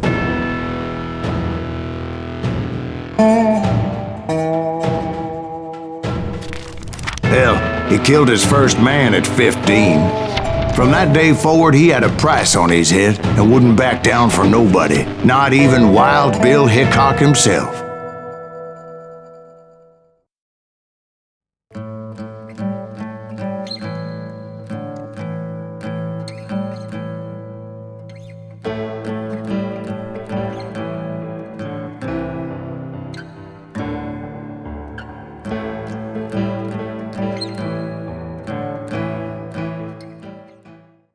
I dodged death many a time, and that night in Abilene was no different.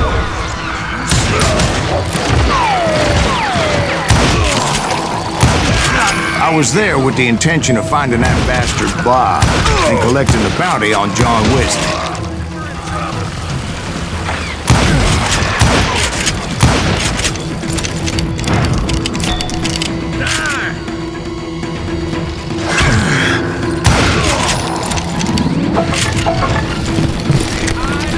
I thought the Texas Rangers got heart.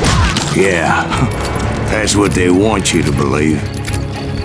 It was Colton, a witch's tit, and a brass bra that night as I fought my way past his loyal compadres.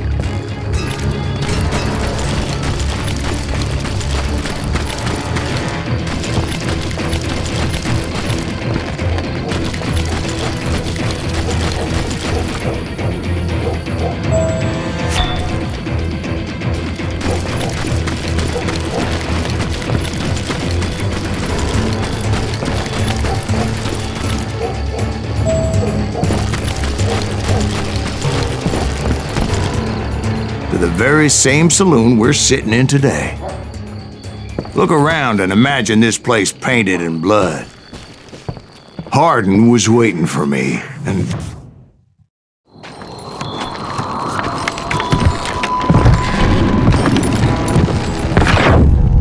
Wait, I'm jumping the gun here. Let me back up and give you some background on this sumbitch. He deserves that much. Don't you think so, Ben? John Wesley Hardin was a killer.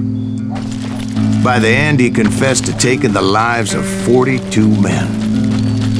He was a bona fide folk hero by then, and had amassed a gang of armed miscreants and other assorted thugs. He and his men set up camp outside of town, and I was hoping Bob was among them.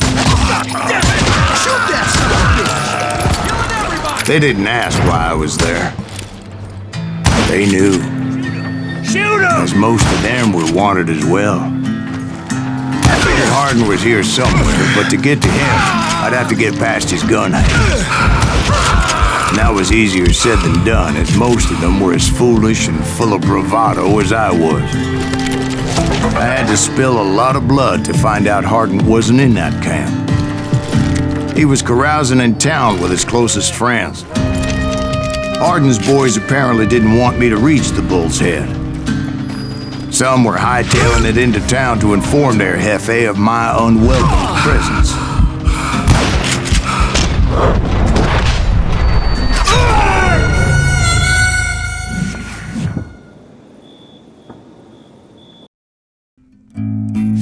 Better 3 hours early than a minute too late. Shoot that son of a bitch!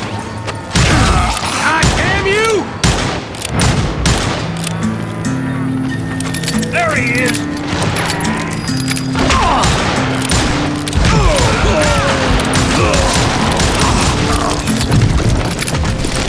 Watch where you're shooting!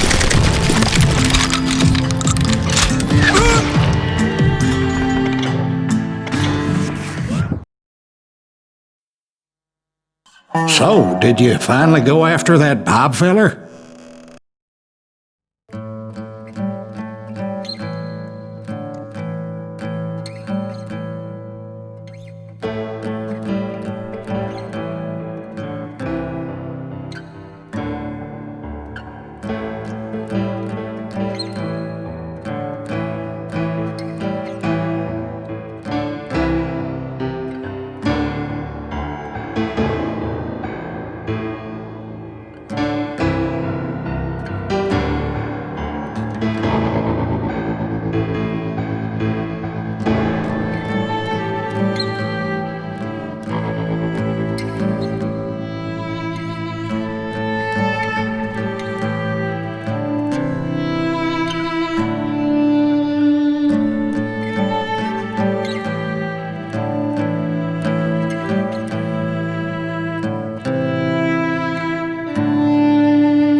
I dodged death many a time, and that night in Abilene was no different.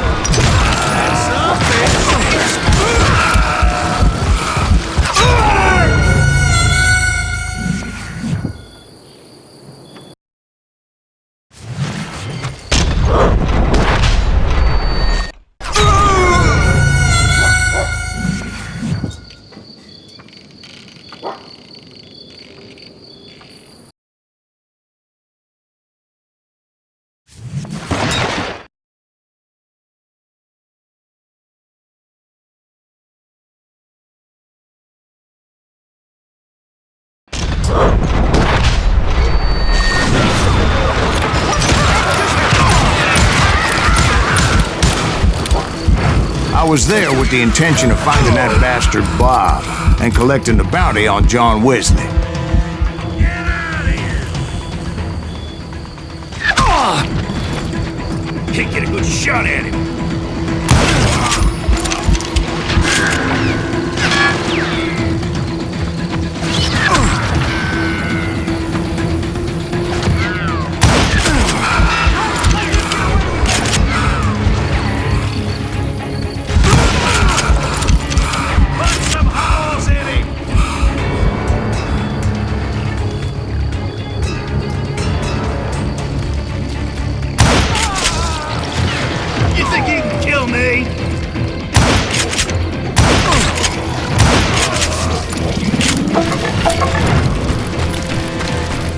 I thought the Texas Rangers got heart. Yeah, that's what they want you to believe. It was cold in a witch's tit and a brass bra that night as I fought my way past his loyal compadres to the very same saloon we're sitting in today. Look around and imagine this place painted in blood. Hardin was waiting for me, and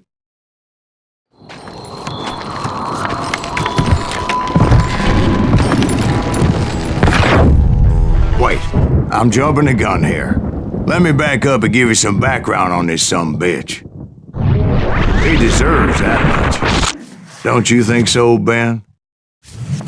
John Wesley Hardin was a killer. By the end, he confessed to taking the lives of 42 men. He was a bona fide folk hero by then, and had amassed a gang of armed miscreants and other assorted thugs. He and his men set up camp outside of town, and I was hoping Bob was among them. Shit! Damn it! Shoot that son of a bitch! They didn't ask why I was there. They knew. As most of them were wanted as well. I figured Hardin was here somewhere, but to get to him, I'd have to get past his gun handler. And that was easier said than done, as most of them were as foolish and full of bravado as I was.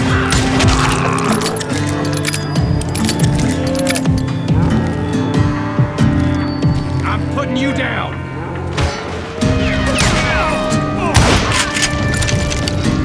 I had to spill a lot of blood to find out Hardin wasn't in that camp. He was carousing in town with his closest friends. Hardin's boys apparently didn't want me to reach the Bull's Head. Some were hightailing it into town to inform their jefe of my unwelcomed presence.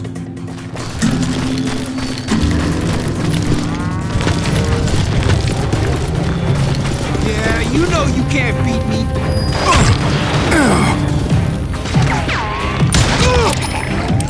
Sorry, son of a bitch!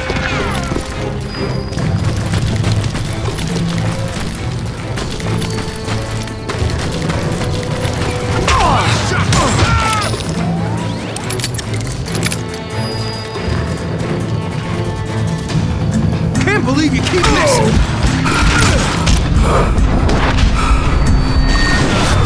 Rockstar's fast!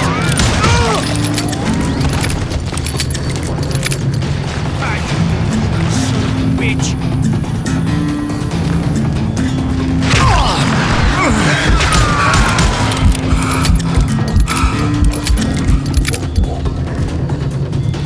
You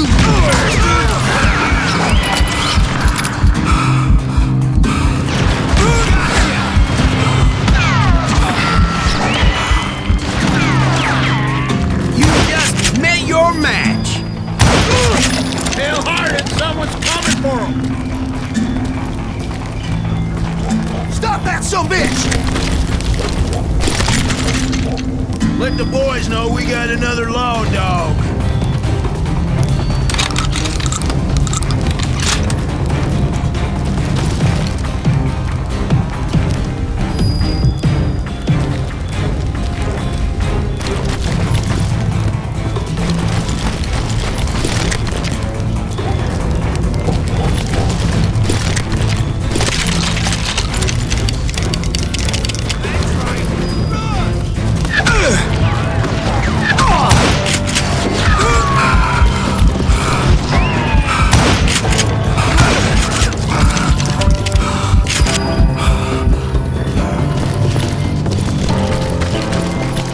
I wondered if Bob was among them.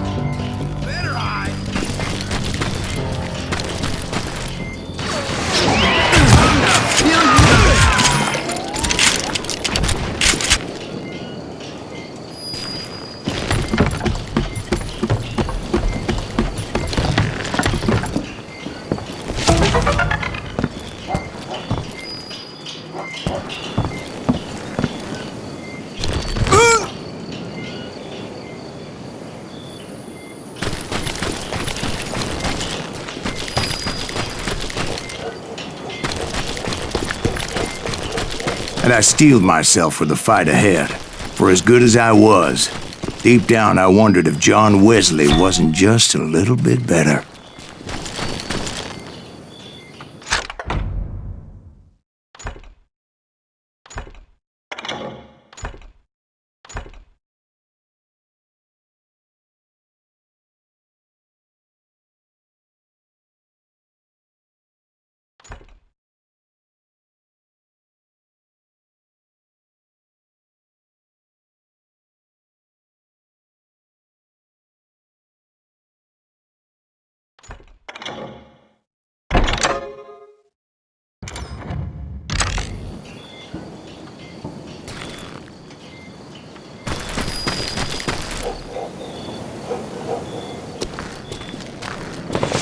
Before I could test my mettle against Hardin, however, I would first need to dispatch his cadre of hired killers.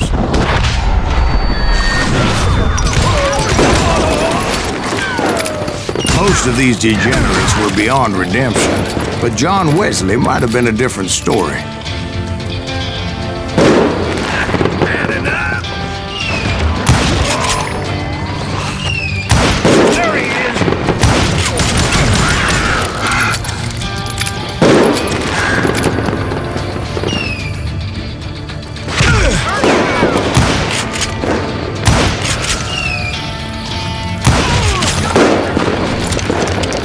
I didn't learn until later that that night was in fact his birthday celebration.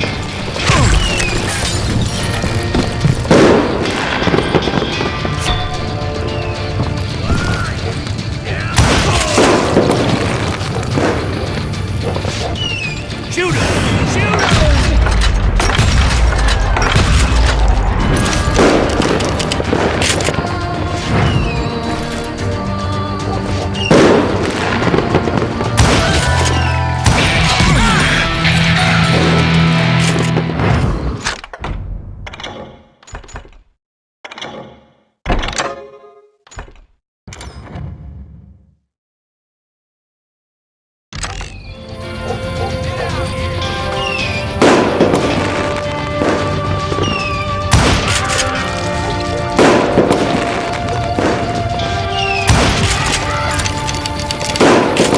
I think I already mentioned that I found Hardin in this very saloon.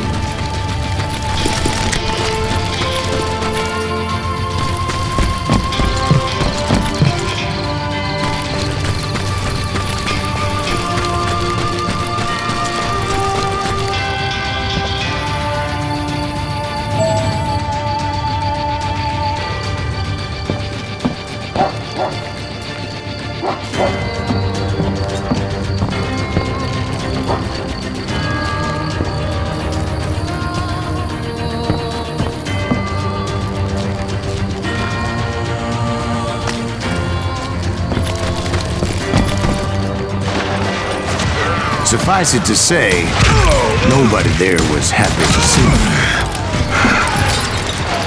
God damn him!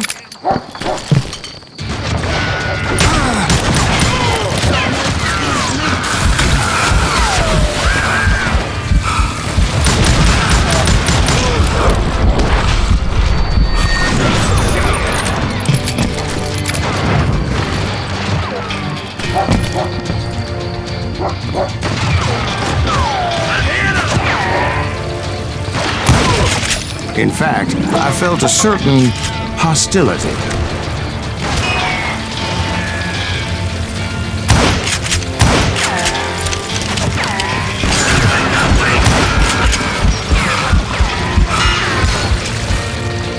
What were you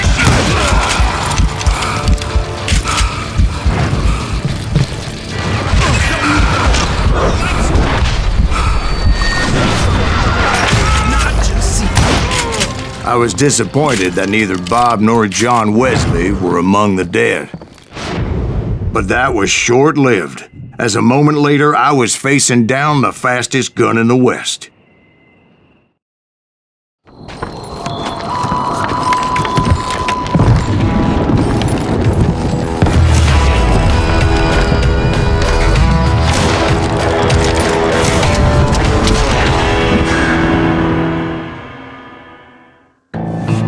I felt a bolt of adrenaline, or maybe that was fear.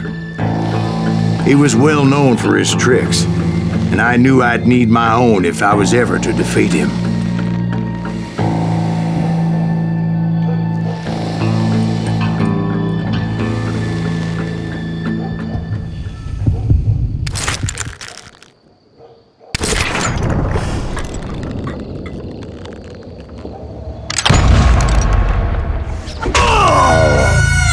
No, wait! He didn't hit me then. I'm sure of it.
No, wait!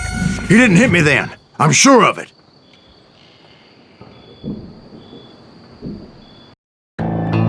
I felt a bolt of adrenaline. Or maybe that was fear.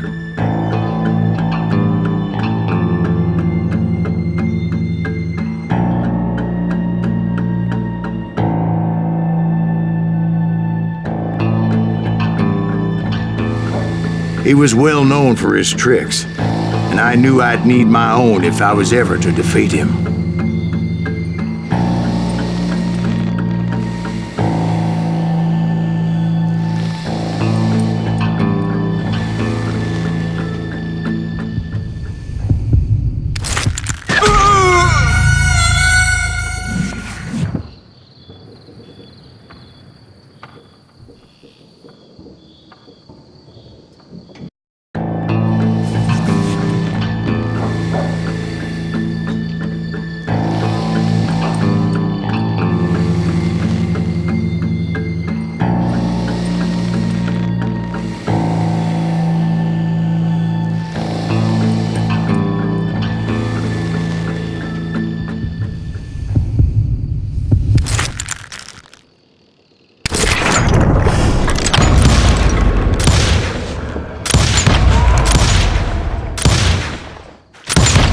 Was faster than greased lightning.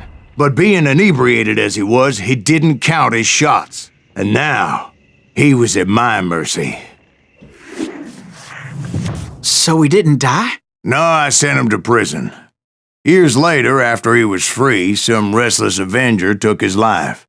Shot him in the back in a saloon just like this one. Anybody up for another beer? Ben?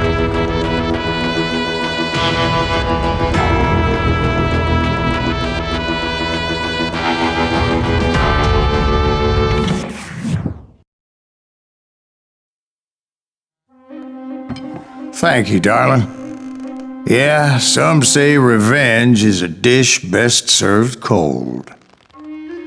So whatever happened to that Bob guy you were after? Personally, I'd like to hear some of your other adventures. Like, I don't know, did you ever go toe-to-toe with a red man?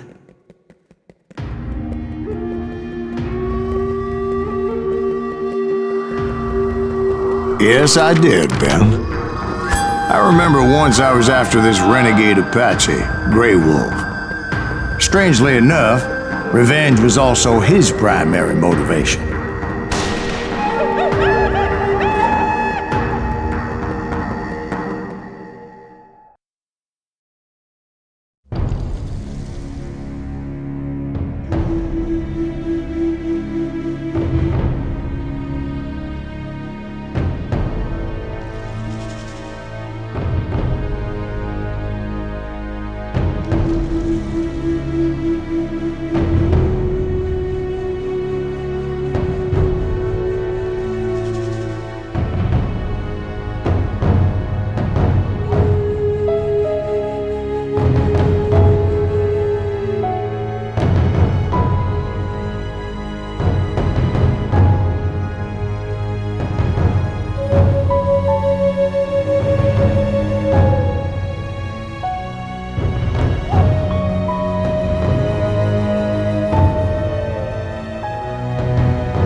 A bounty was put on Grey Wolf's head, and that's how I came to hunt him in the mountains. Mountains so high they tickled the nether regions of heaven.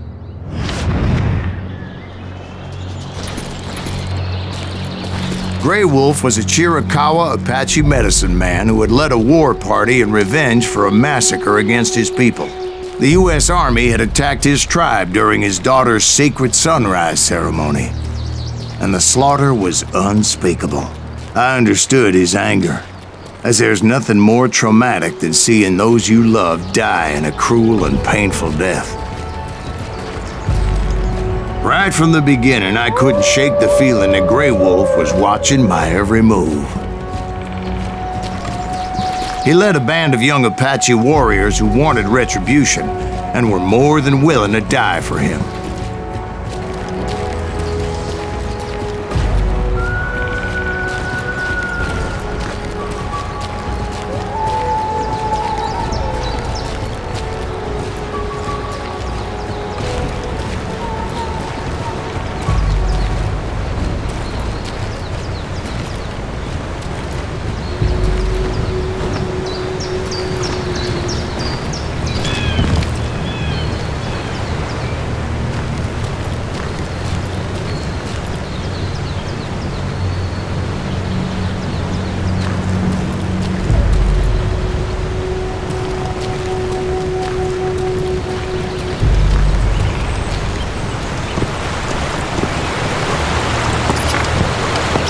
They saw me before I saw them.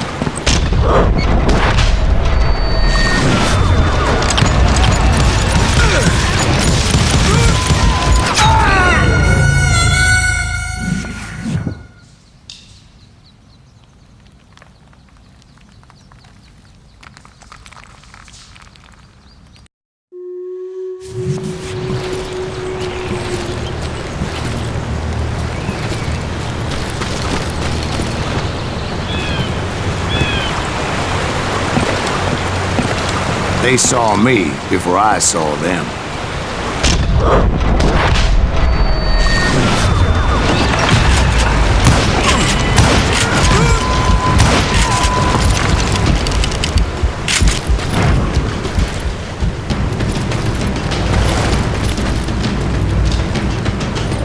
And it crossed my mind that maybe this wasn't such a good idea.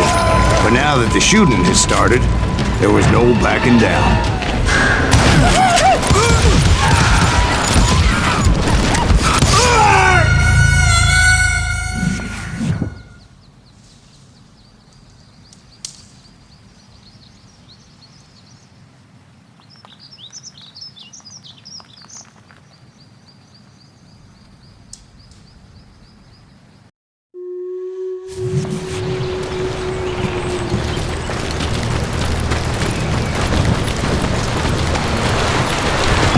They saw me before I saw them.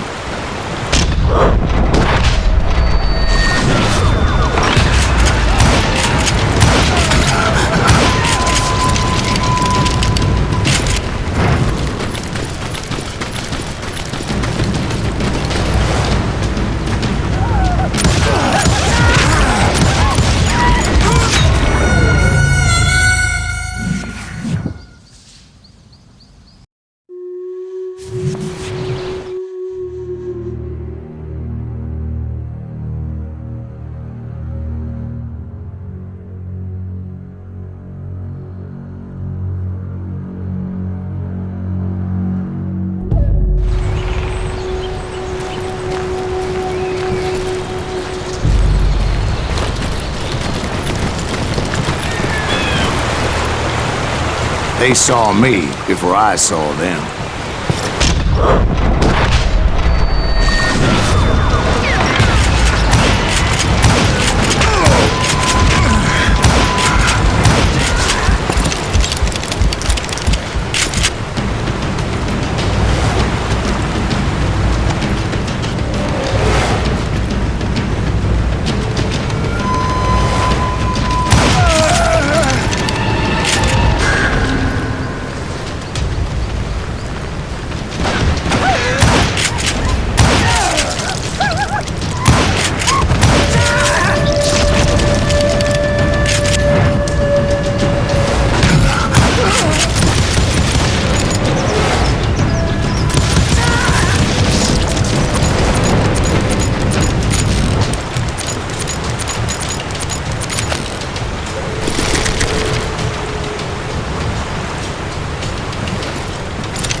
It was rugged country, the winter home of the Chiricahuas, and that's why they had retreated there.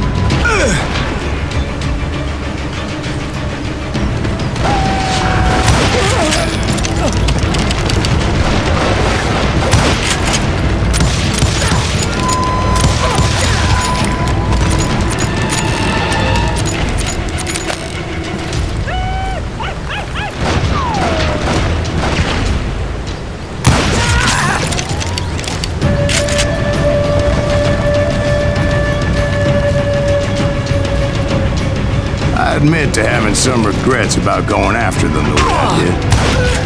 But then again, I got a lot of those.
Did you find Grey Wolf?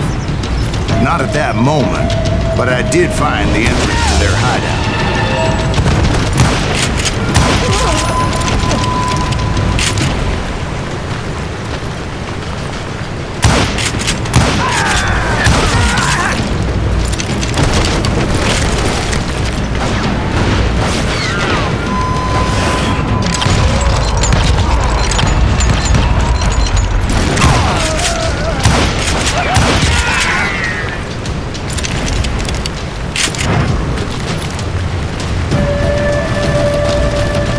Deep crevice that led to a deeper cave.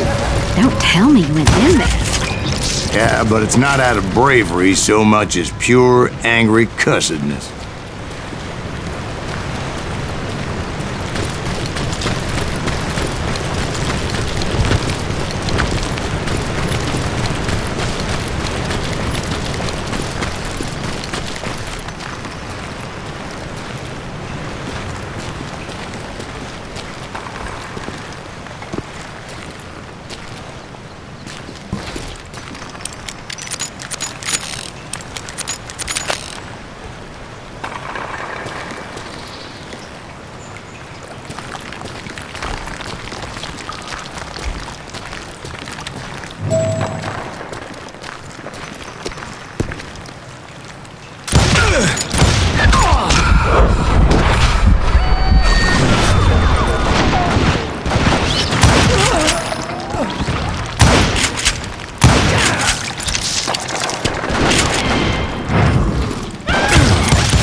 See, back then, I had a stubborn streak a mile wide, and I wasn't about to back down.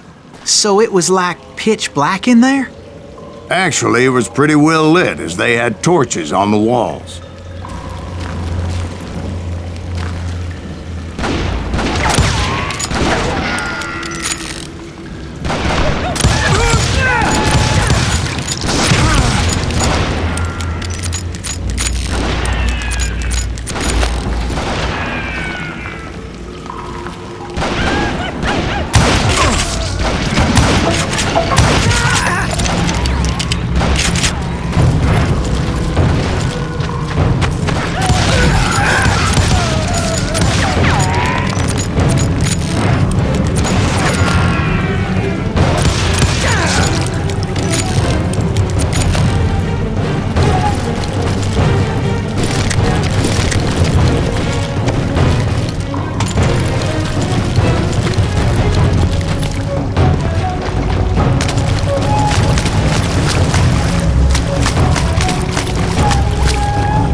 Was his cave?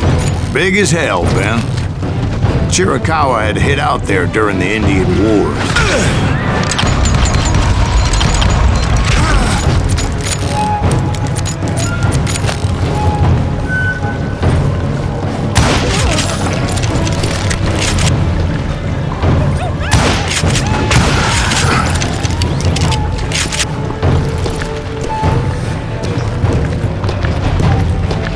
They thought it was haunted with the ghosts of those murdered by the horse soldiers. The cave was haunted with dead Indian ghosts?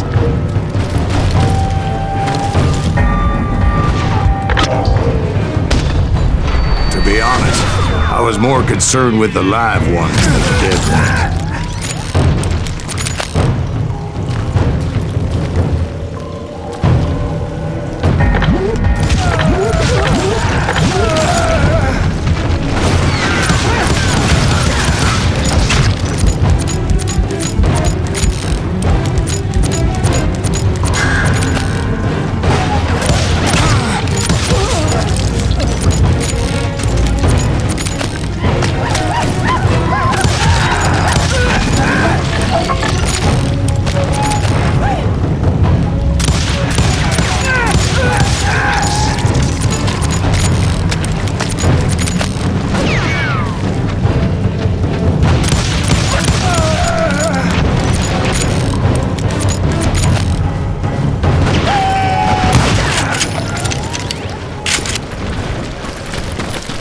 How come you know so much about engines? A few years back, I was married to 2 Mescalero women. At the same time? Yeah, they were sisters. Polygyny is traditional among the Mescalero. So what happened? Oh, I had to get out of there. Those girls never shut up. Both of them nagging at me all the time. Drove me half crazy. Haven't seen them since. No, I mean, what happened with Grey Wolf? Oh, well, I pursued him into the Cave of Death.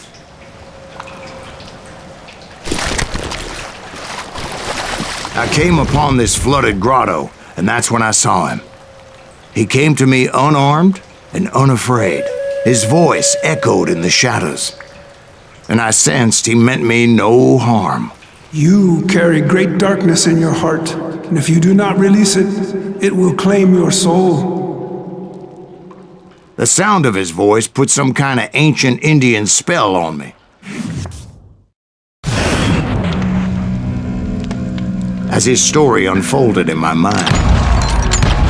You will come to this place again and kill many more men, and the darkness will grow until it consumes everything that you are. The soul would have no rainbow if I had no tears. He said I was a great warrior, a coyote man, unequaled by any other pale-faced warrior, or something like that. The snakes will bite shadows of your past until a venom poisons your heart, and an echo of the song of the dead summons the spirits deep from within the mountains. I didn't quite get what he was saying, but there was definitely snakes. And indeed, his warriors surrounded me and attacked me like hungry wolverines. They couldn't stop me, though, and Grey Wolf wasn't in the mood for idle talk.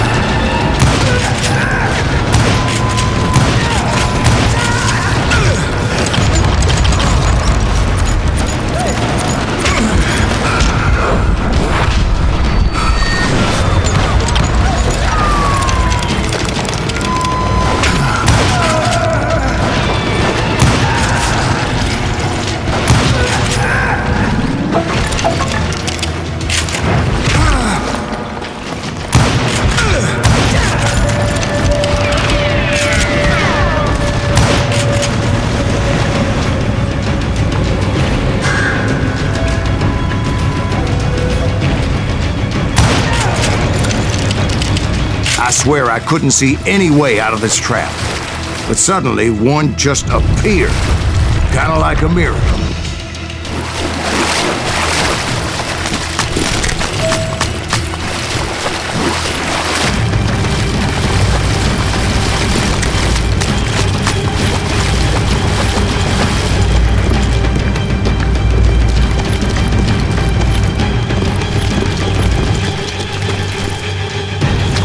I felt like I would be lost in that damn cave forever.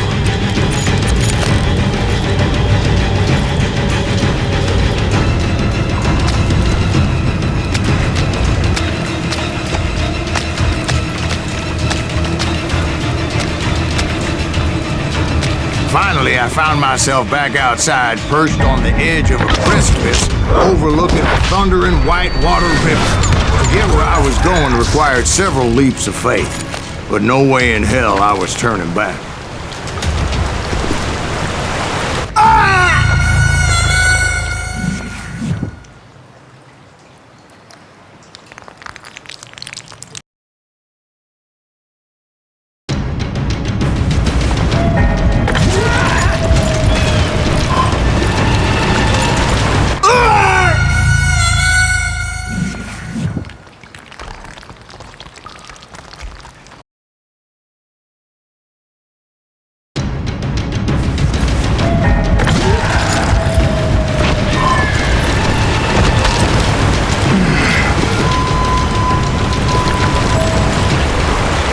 I chased after him, determined to make him explain the meaning of all that mumbo-jumbo. Mumbo-jumbo is right. Are you making this all up as you go?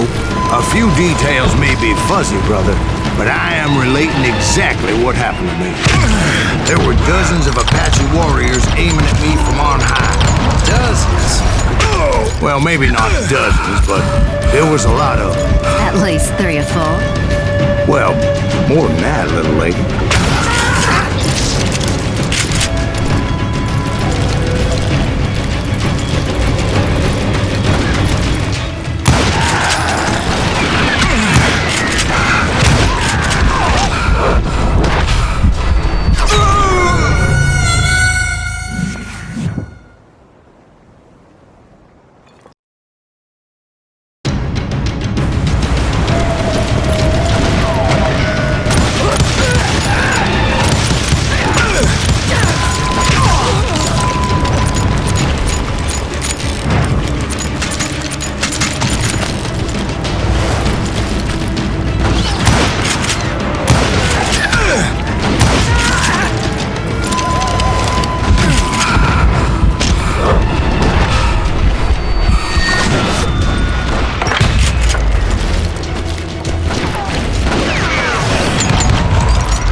A steep climb up creek ahead of me and scrambled up those rocks like a mountain goat. I was determined to locate Grey Wolf and find out exactly what the hell he was trying to tell me.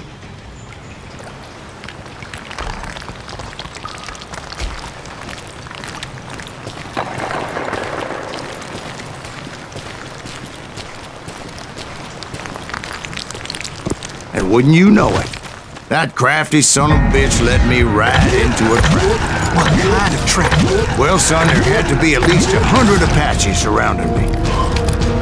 100? God be my witness.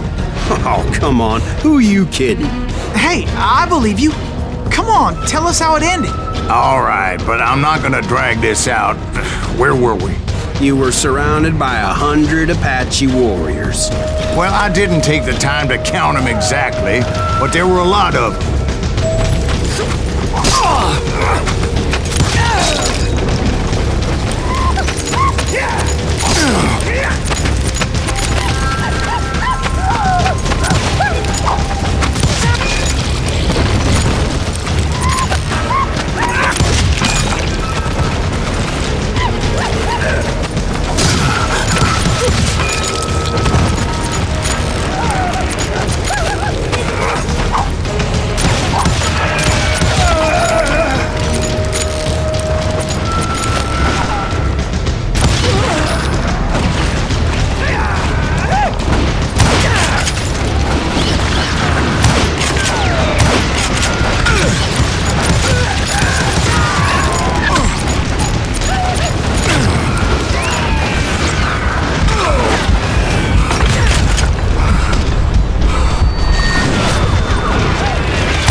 in the end a path appeared before me that I had not seen before.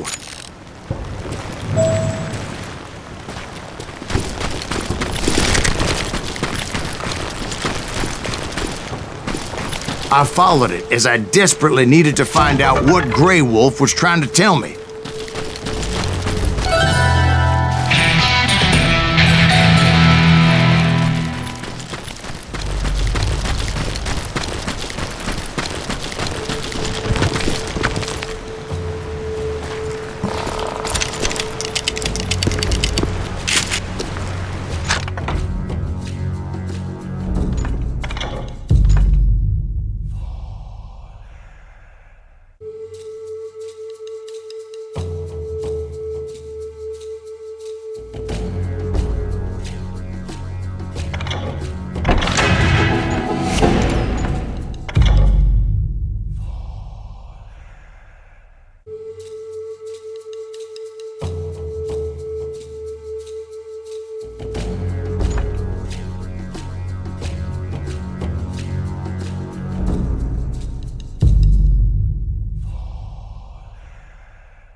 But it was like that son of a bitch disappeared into thin air.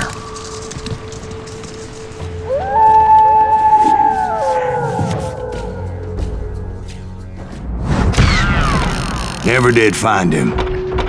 And never did collect my goddamn bounty.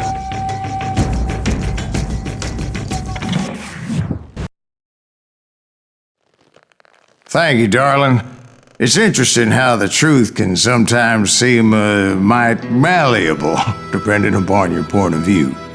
Like how those dime novels make you out to be something you're not? Jack, don't be starting trouble. No, he's right. They do tend to exaggerate. Did they exaggerate your part in taking down the Daltons? Well, I was there in the flesh, boy, so I saw what happened firsthand.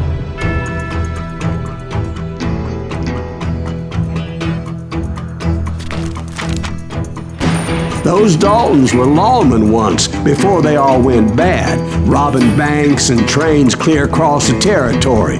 Until Coffeeville, of course. I was one of the citizens who took up arms that day. Fighting on the side of right? I did my best, sir. We all did.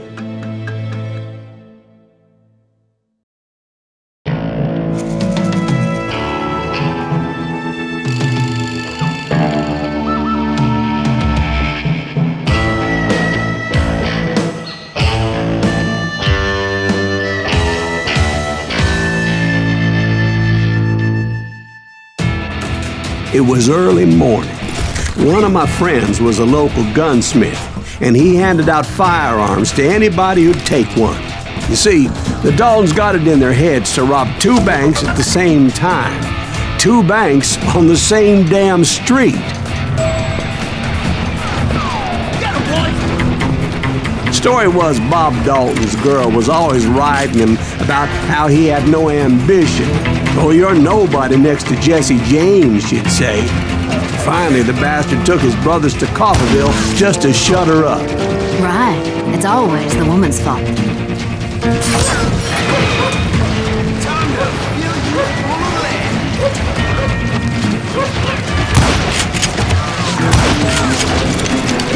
Well, the locals recognized the Daltons right off. Before they could get away, half the town took up arms to defend their property. You got us a hero.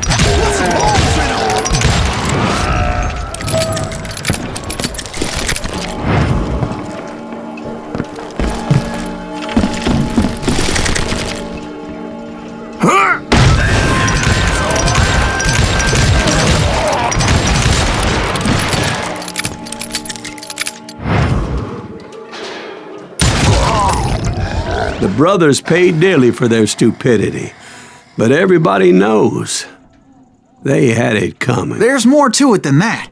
I read all about that day, so I know for a fact that it went down very differently.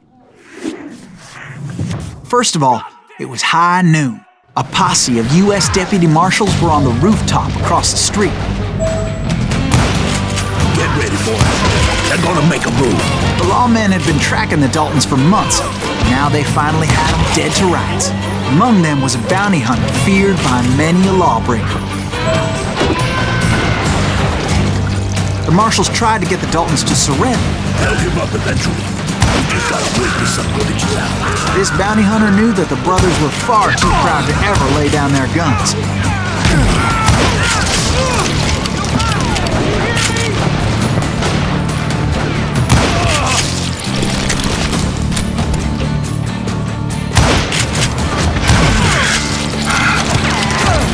He went in there alone to confront those criminals.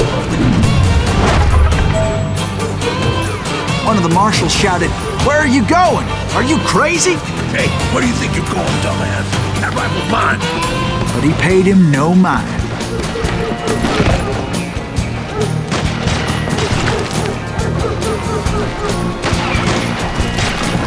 He saw a way to get around to the back of the bank. Then he figured out how to hit the Daltons from a direction they weren't expecting.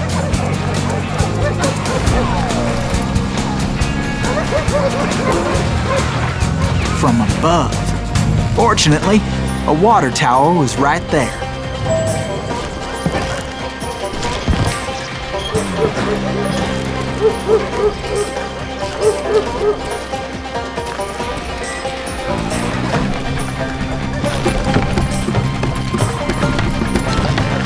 A moment later, he was climbing up a steep ladder, laughing at danger as he did.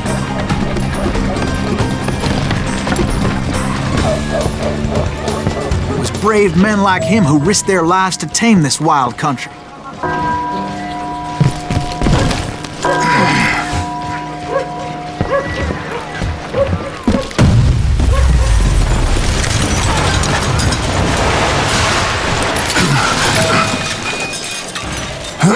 We've got company.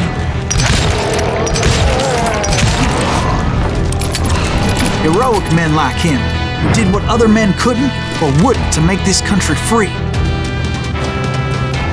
Like Jim Bowie and Davy Crockett, who died Is that defending the Silas Alamo. Son of a bitch!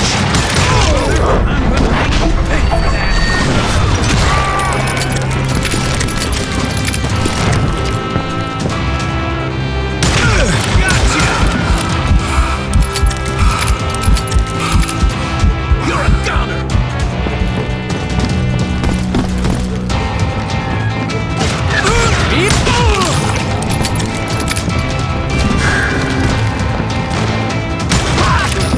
One sorry son of a bitch!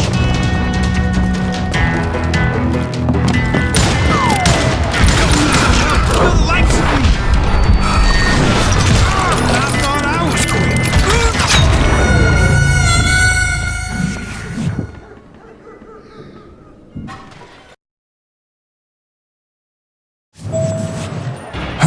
We've got company!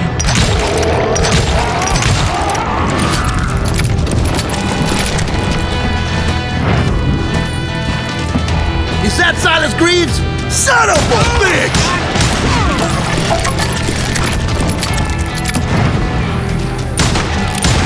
You can't...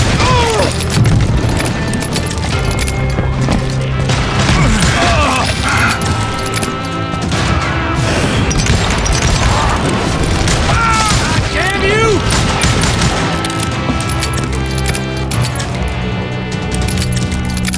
I'm gonna kill you dead!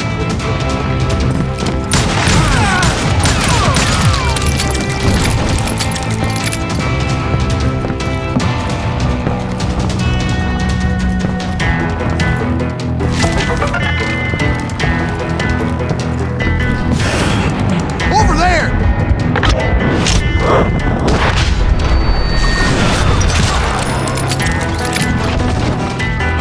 That's Silas Greaves! What the hell? Blam! Blam! He came away victorious, taking down those thieving Daltons.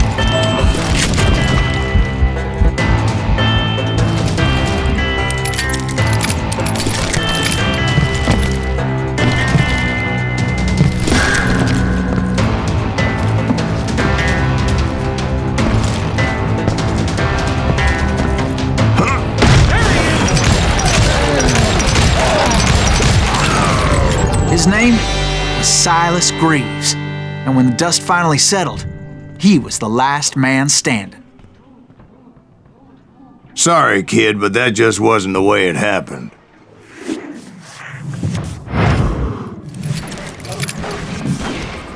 It was early evening, not high noon.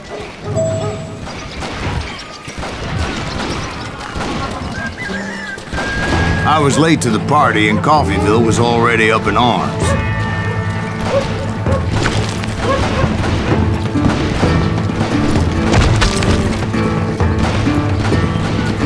The Daltons blew up a safe and were all set to hightail it out of there.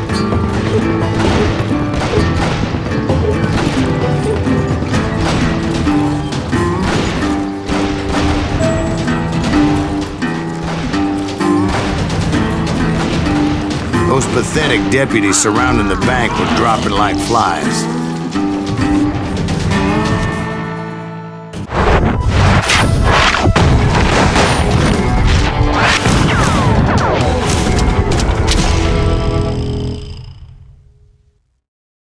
I'd been tracking those jokers for months, waiting for them to do something reckless. Finally, they did. Those stupid bastards decided to rob 2 banks at the same time in the same town where everybody knew them. But they still had friends in Coffeyville. Now you're in trouble.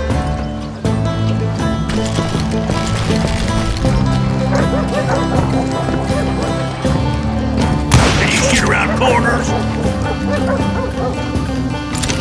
You can't get me.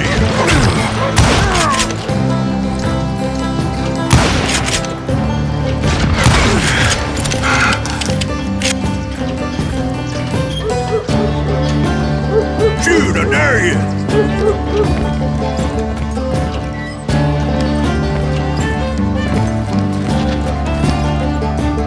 You gonna need a cannon!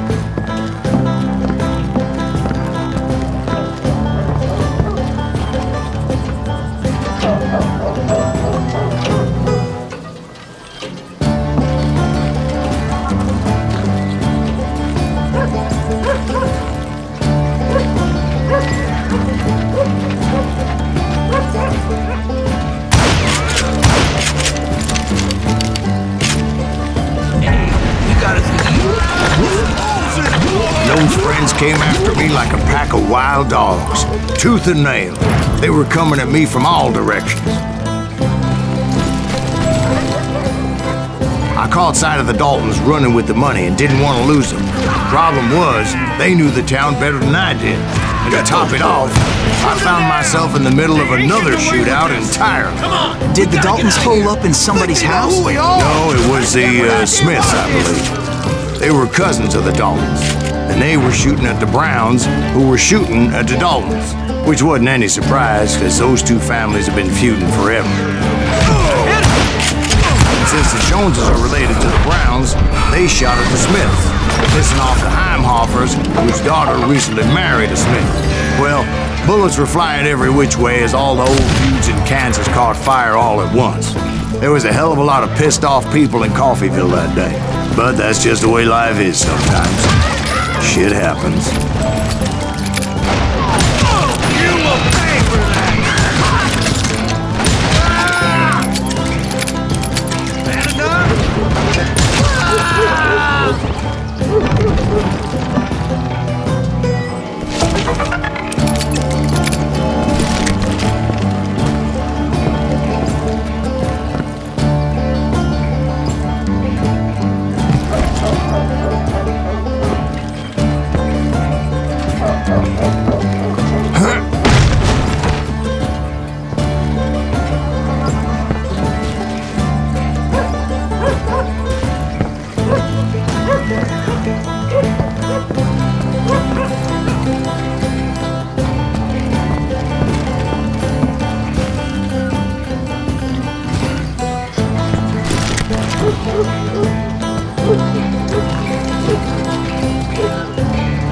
The Dalton boys knew I would never give up.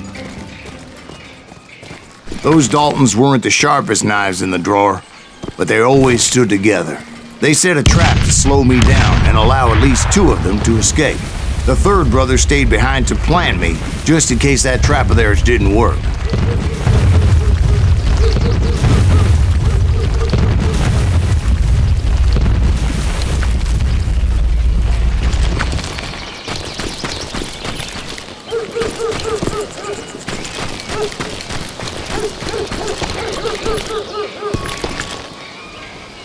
It was Emmett, the youngest, and he decided to stand his ground and face me down. I ain't afraid of you, Silas Reeves. This is where it ends for you. He was determined to protect his brothers. And I understood how he felt.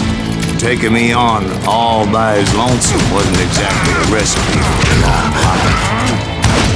Gonna send you to the bone.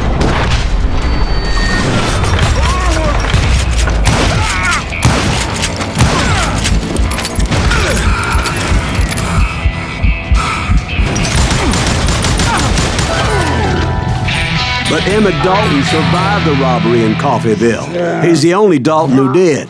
They say he was shot 23 times. Well, Dwight, who do you think put all those damn holes in him?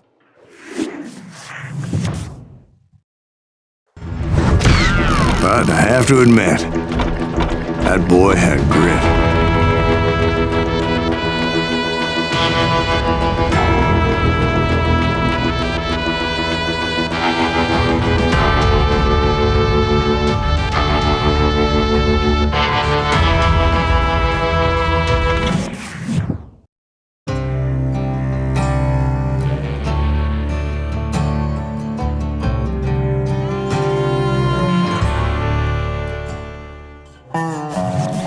We'll get those suckers. It took me a couple of days to track the Daltons down. They can't get away with this! And in that time, a whole posse of local vigilantes offered to lend a hand.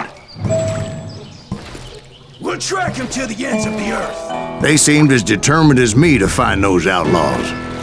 But as we headed into those swamps, it was like I had my own private army. There was no way those boys were getting away this time.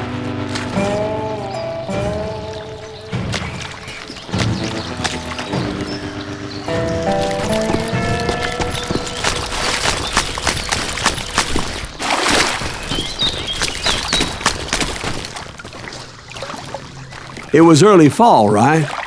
Beautiful time of year. At least you had the weather on your side. Not by my recollection. It was damp and foggy as hell.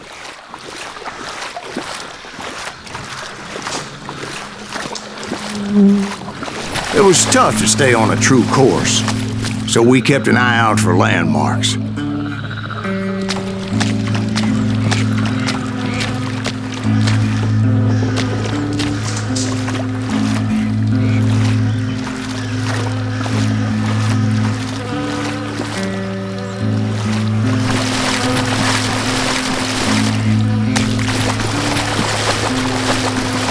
It was autumn.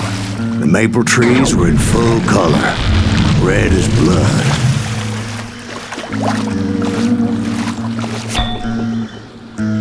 The rains that year were torrential, so the whole area was flooded. The vigilantes had spread out wide, and pretty soon I couldn't see anybody.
So did you find the Daltons? Not yet, but I did have the questionable pleasure of meeting a few of their friends.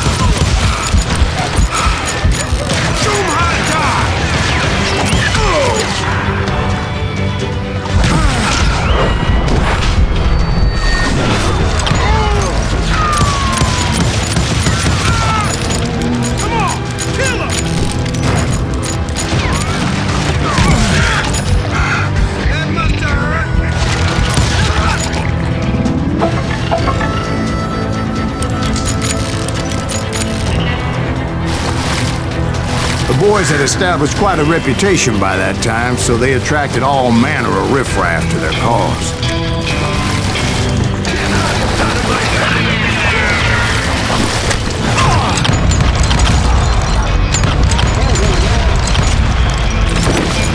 Point being, I was under serious attack.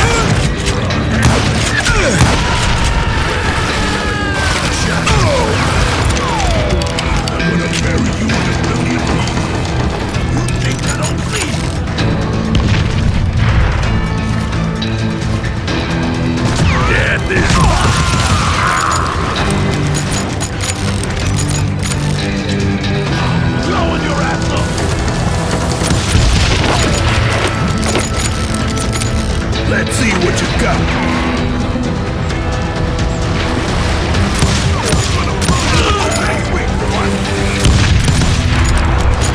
Die, irritating bastard.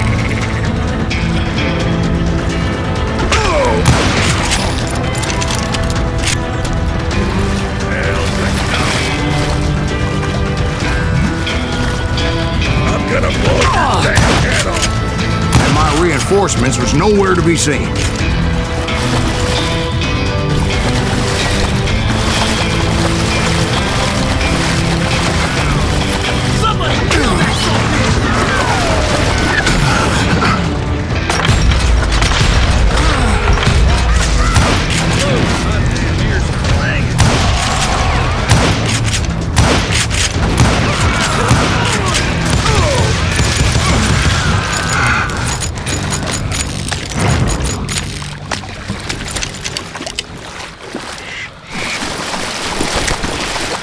But luckily, a barn materialized as if right before my eyes. I scrambled up top to get a better view, but just ended up falling inside. So, how did you get out? The barn doors was open. About right then, I saw some suspicious characters running for the bushes. Of course, I followed them. But that goddamn swamp was like a goddamn maze, and pretty soon I had no goddamn idea where I was. Steve? So I just started walking, and pretty soon Steve? Steve! Huh? Oh, no, I'm listening. Indians surrounded me from all sides.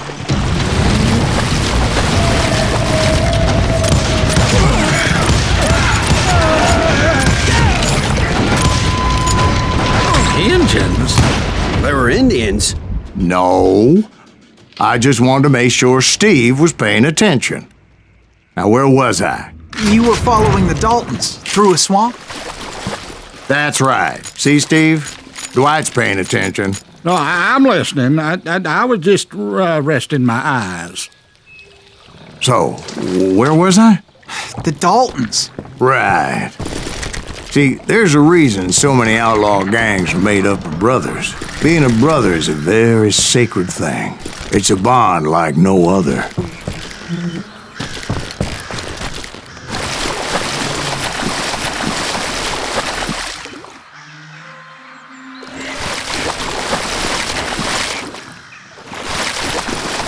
Bounty hunter! Stop that, son bitch! So did you ever find the damn Daltons? Not yet. But I did find a few of their cousins. You Kansans breed like rabbits. More Smiths or Heimhoffers or who knows what.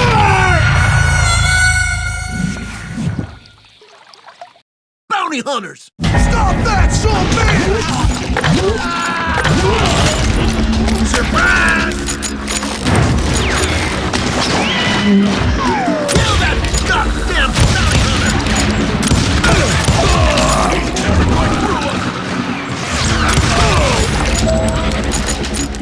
Can't beat us all! But hell, what's more important than family? I bet Ben knows what I'm talking about.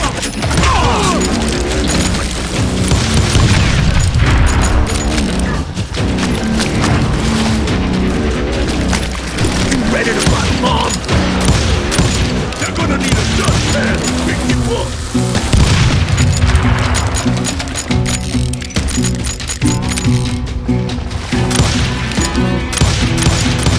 Leave that chicken to fly. I'm blowing your ass up.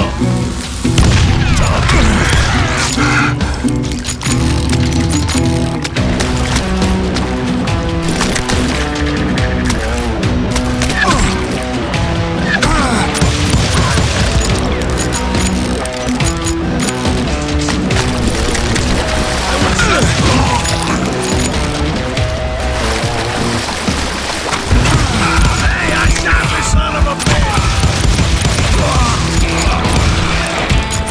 Bury him!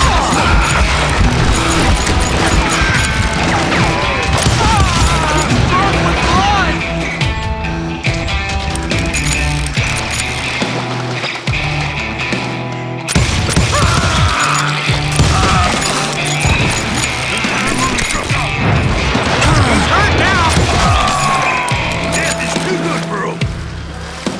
Waste your bullet. Go ahead. Keep shooting. I don't.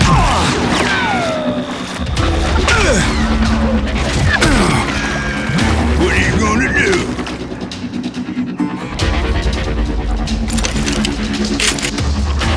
Oh, now what? Don't let that asshole get away with this. Shoot, I dare you. You gonna need a cannon.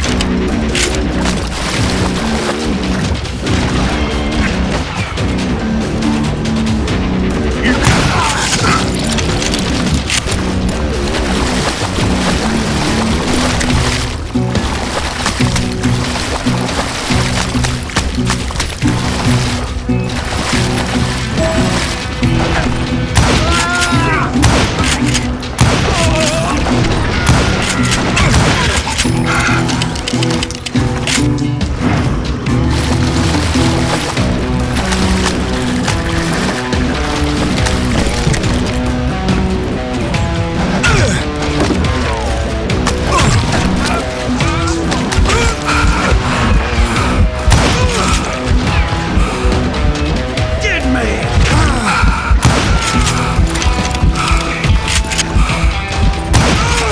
Yeah, you know you can't beat me.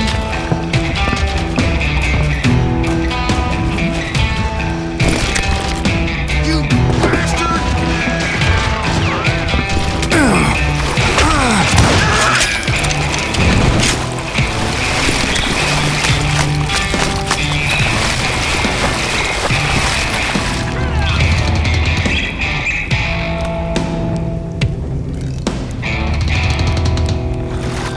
It's you or me.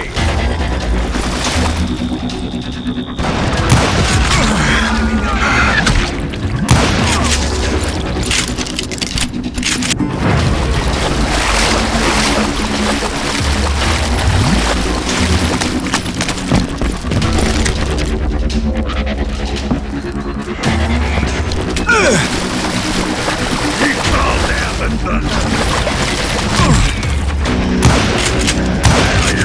I knew those Dalton boys were out there somewhere, standing together against anyone who would threaten them.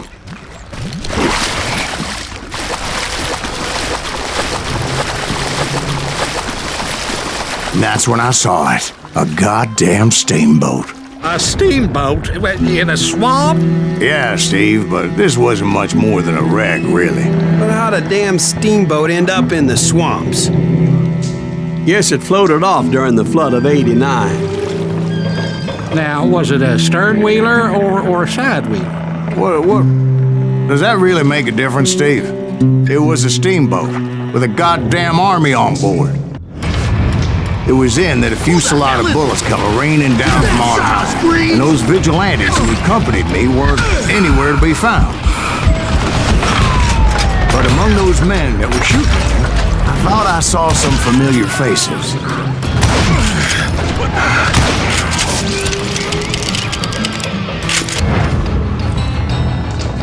Put a bullet in.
Bring it on!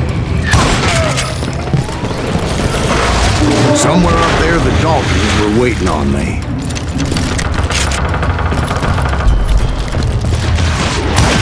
Brother, I'm gonna make you pay for that! Sounds like you don't give up too easy. That's the kind of man I am. I set out to do something. I do it. Surrender just ain't in my nature. Plus, I'm stubborn as hell.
You can't hide from me!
Right about then, much to my relief, the vigilantes finally arrived. Their leader motioned at a cabin in the middle of the top deck, pointing me directly at the Daltons. I finally had them, after months of dogged pursuit.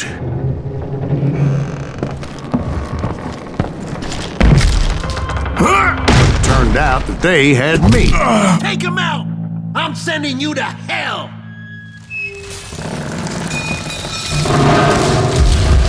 The Daltons had played me like a fiddle. Apparently, the vigilantes were on their damn payroll.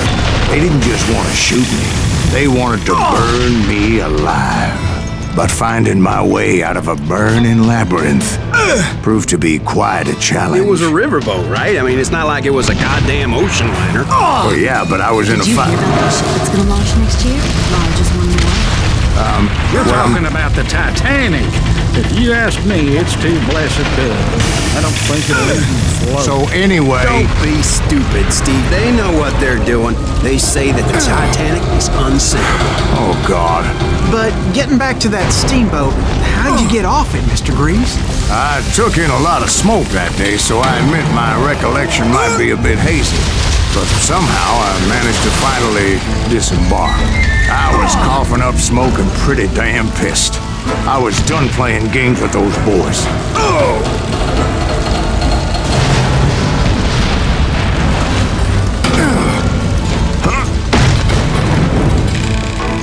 It was time to settle this once and for all.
Weren't about to come at me one at a time.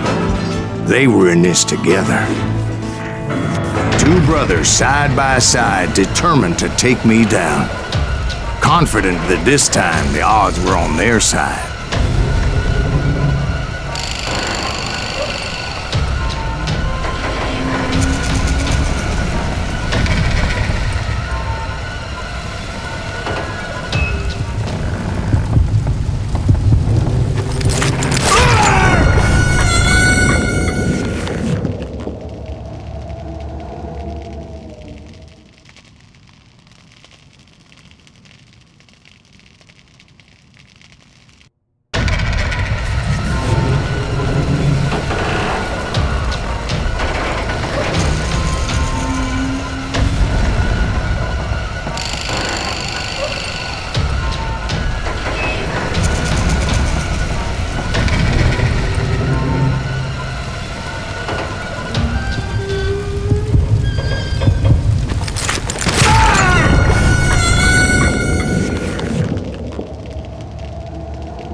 Two brothers side by side, determined to take me down. Confident that this time the odds were on their side.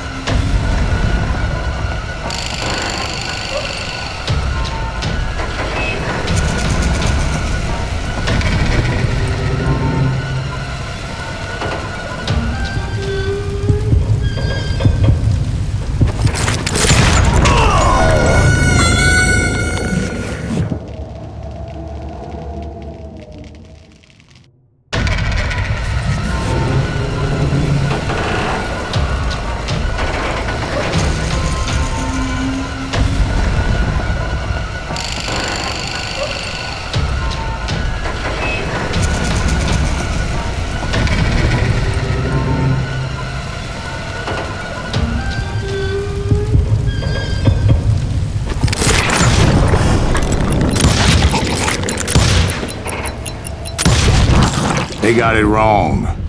A sad end for those two. If they'd only known that Emmett was still alive despite his wounds. Paroled 14 years later, he moved to California and sold real estate and lived off the legend of that fateful day. And the tragic death of his two brothers.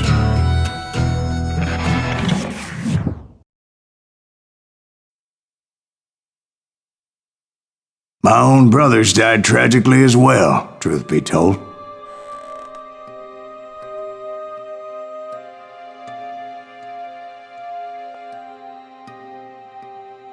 It was 1868, and me and my older brothers were pulling a tidy profit running cattle into Juarez, Mexico.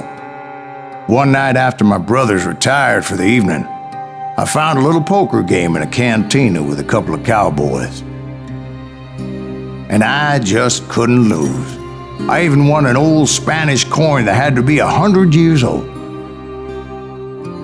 Well, I was mighty pleased with myself the next morning as my brothers and I rode for Texas. But before we crossed the border, those cowboys caught up with us. It was Johnny Ringo, Roscoe Bob Bryant, and another asshole named Jim.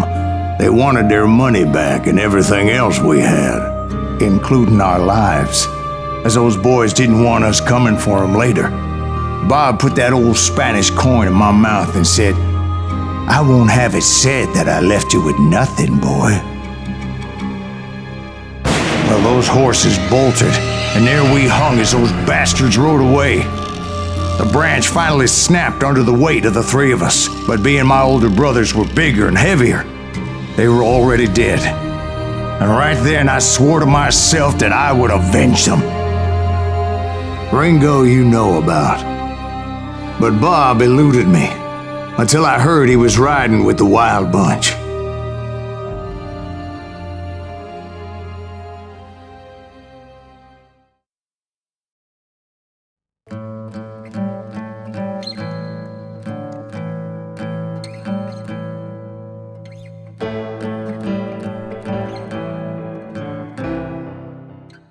I'd been on their trail for months, ever since they left their hideout in the Bighorn Mountains. Led by Butch Cassidy, they were a loose association of outlaws who robbed banks and trains from Colorado to Montana. Among them was the Sundance Kid, and that murderous hombre I was tracking, Roscoe Bob Bryant. Were you a part of that giant Pinkerton posse after the Wild Bunch? No, boy. A circus like that would have slowed me down. Besides, I wanted Bryant all to myself.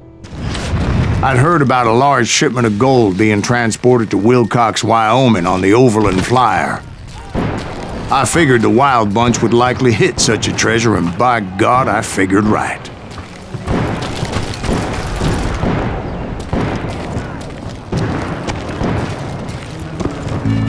They blew the bridge with the intention of forcing the train to stop. Well, I assumed the Wild Bunch was likely in the still intact part of the train high above, so I had no choice but to make my way up through the passenger cars dangling down. I was determined to make that sumbitch Bob pay for what he did to my brothers.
still ringing from blowing up that ridge.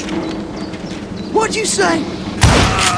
Well, I made my way off unscathed and came upon a few members of the gang and had no choice but to dispatch them. From there, I had to negotiate an even more precarious route. But first, I would need to get my ass out of there.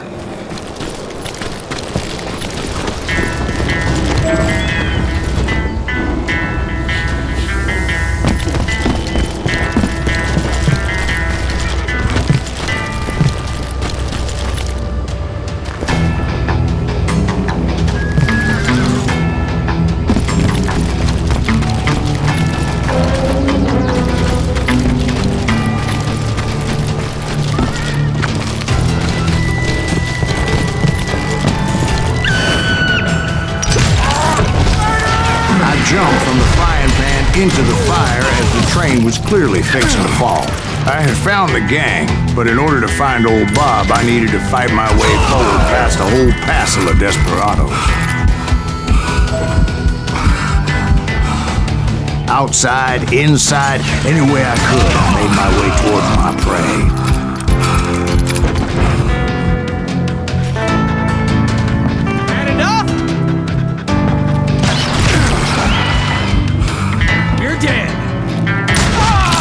Well, what about the passengers? It was mostly a freight train, as I recall. There were no passengers aboard that day.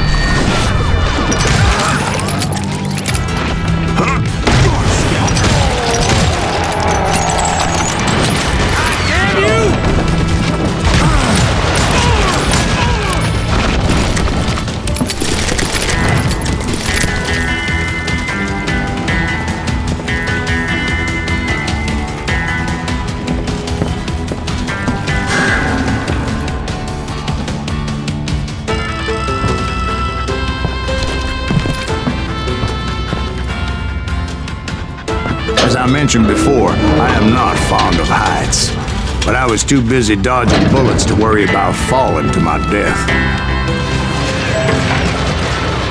Odds were I was likely to die that day anyway, so I was determined to take down as many of those bastards as I could.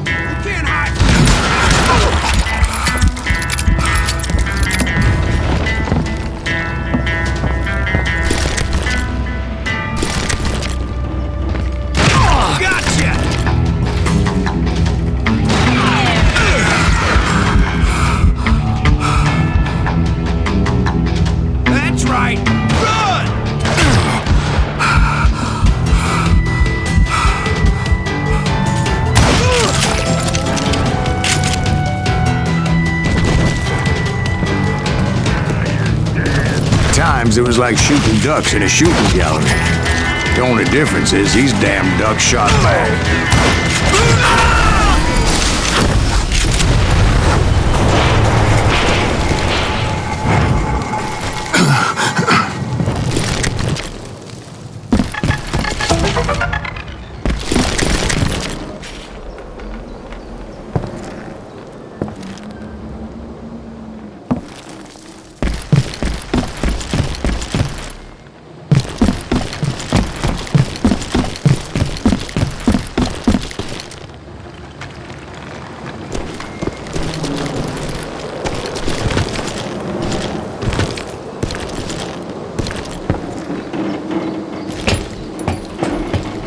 I kept hoping the law would show up and give me a hand. You mean like that giant Pinkerton posse that I read about? Did they come riding in, guns a-blazing to help?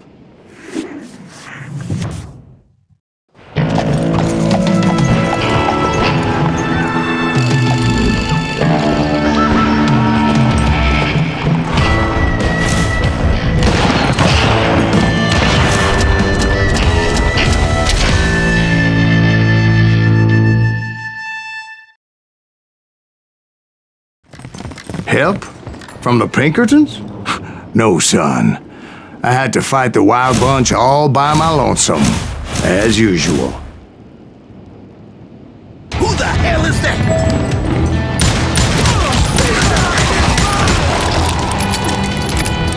Take cover! Retreat! Retreat!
is, those dime novels didn't portray this as it happened, did they? Only a few stragglers were left. I had to cut them down pronto if I was going to stay on old Bob's trail.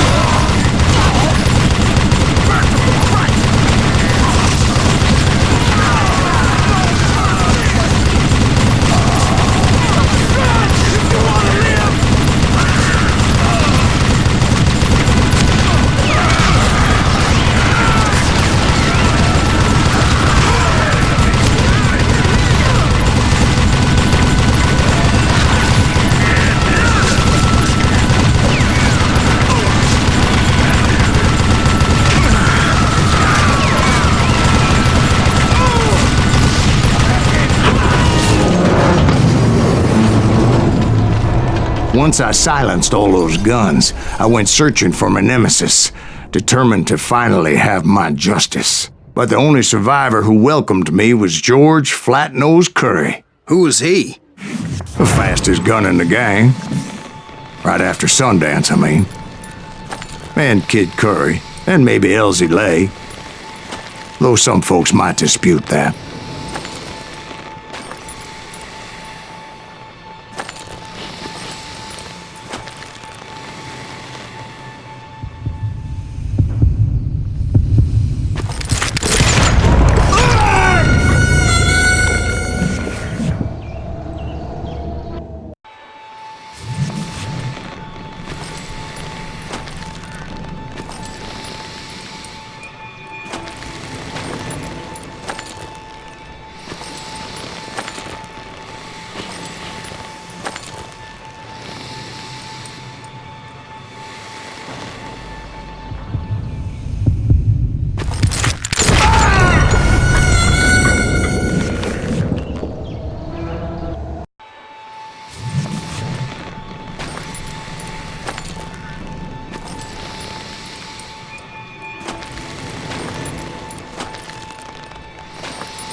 The fastest gun in the gang.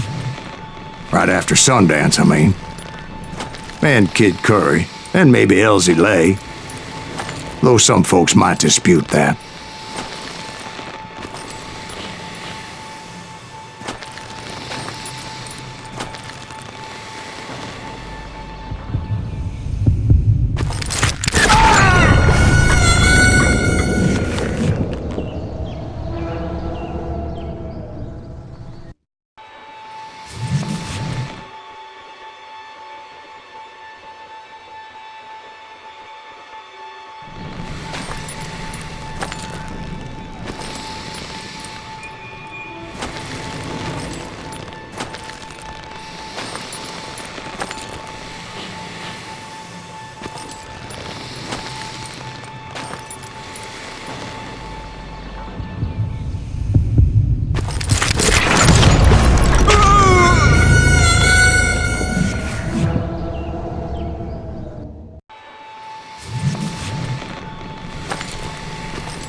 The fastest gun in the gang. Right after Sundance, I mean. And Kid Curry, and maybe Elsie Lay. Though some folks might dispute that.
On that very same day, Butch Cassidy and the Sundance Kid decided to leave the Wild Bunch behind and decamped for South America.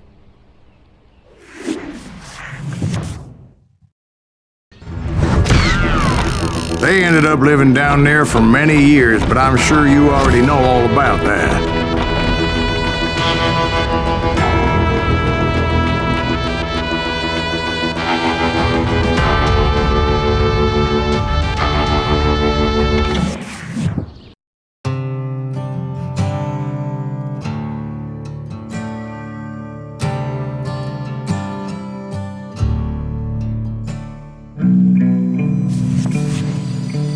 I tried to find Bob Bryant, but it was as if he'd disappeared.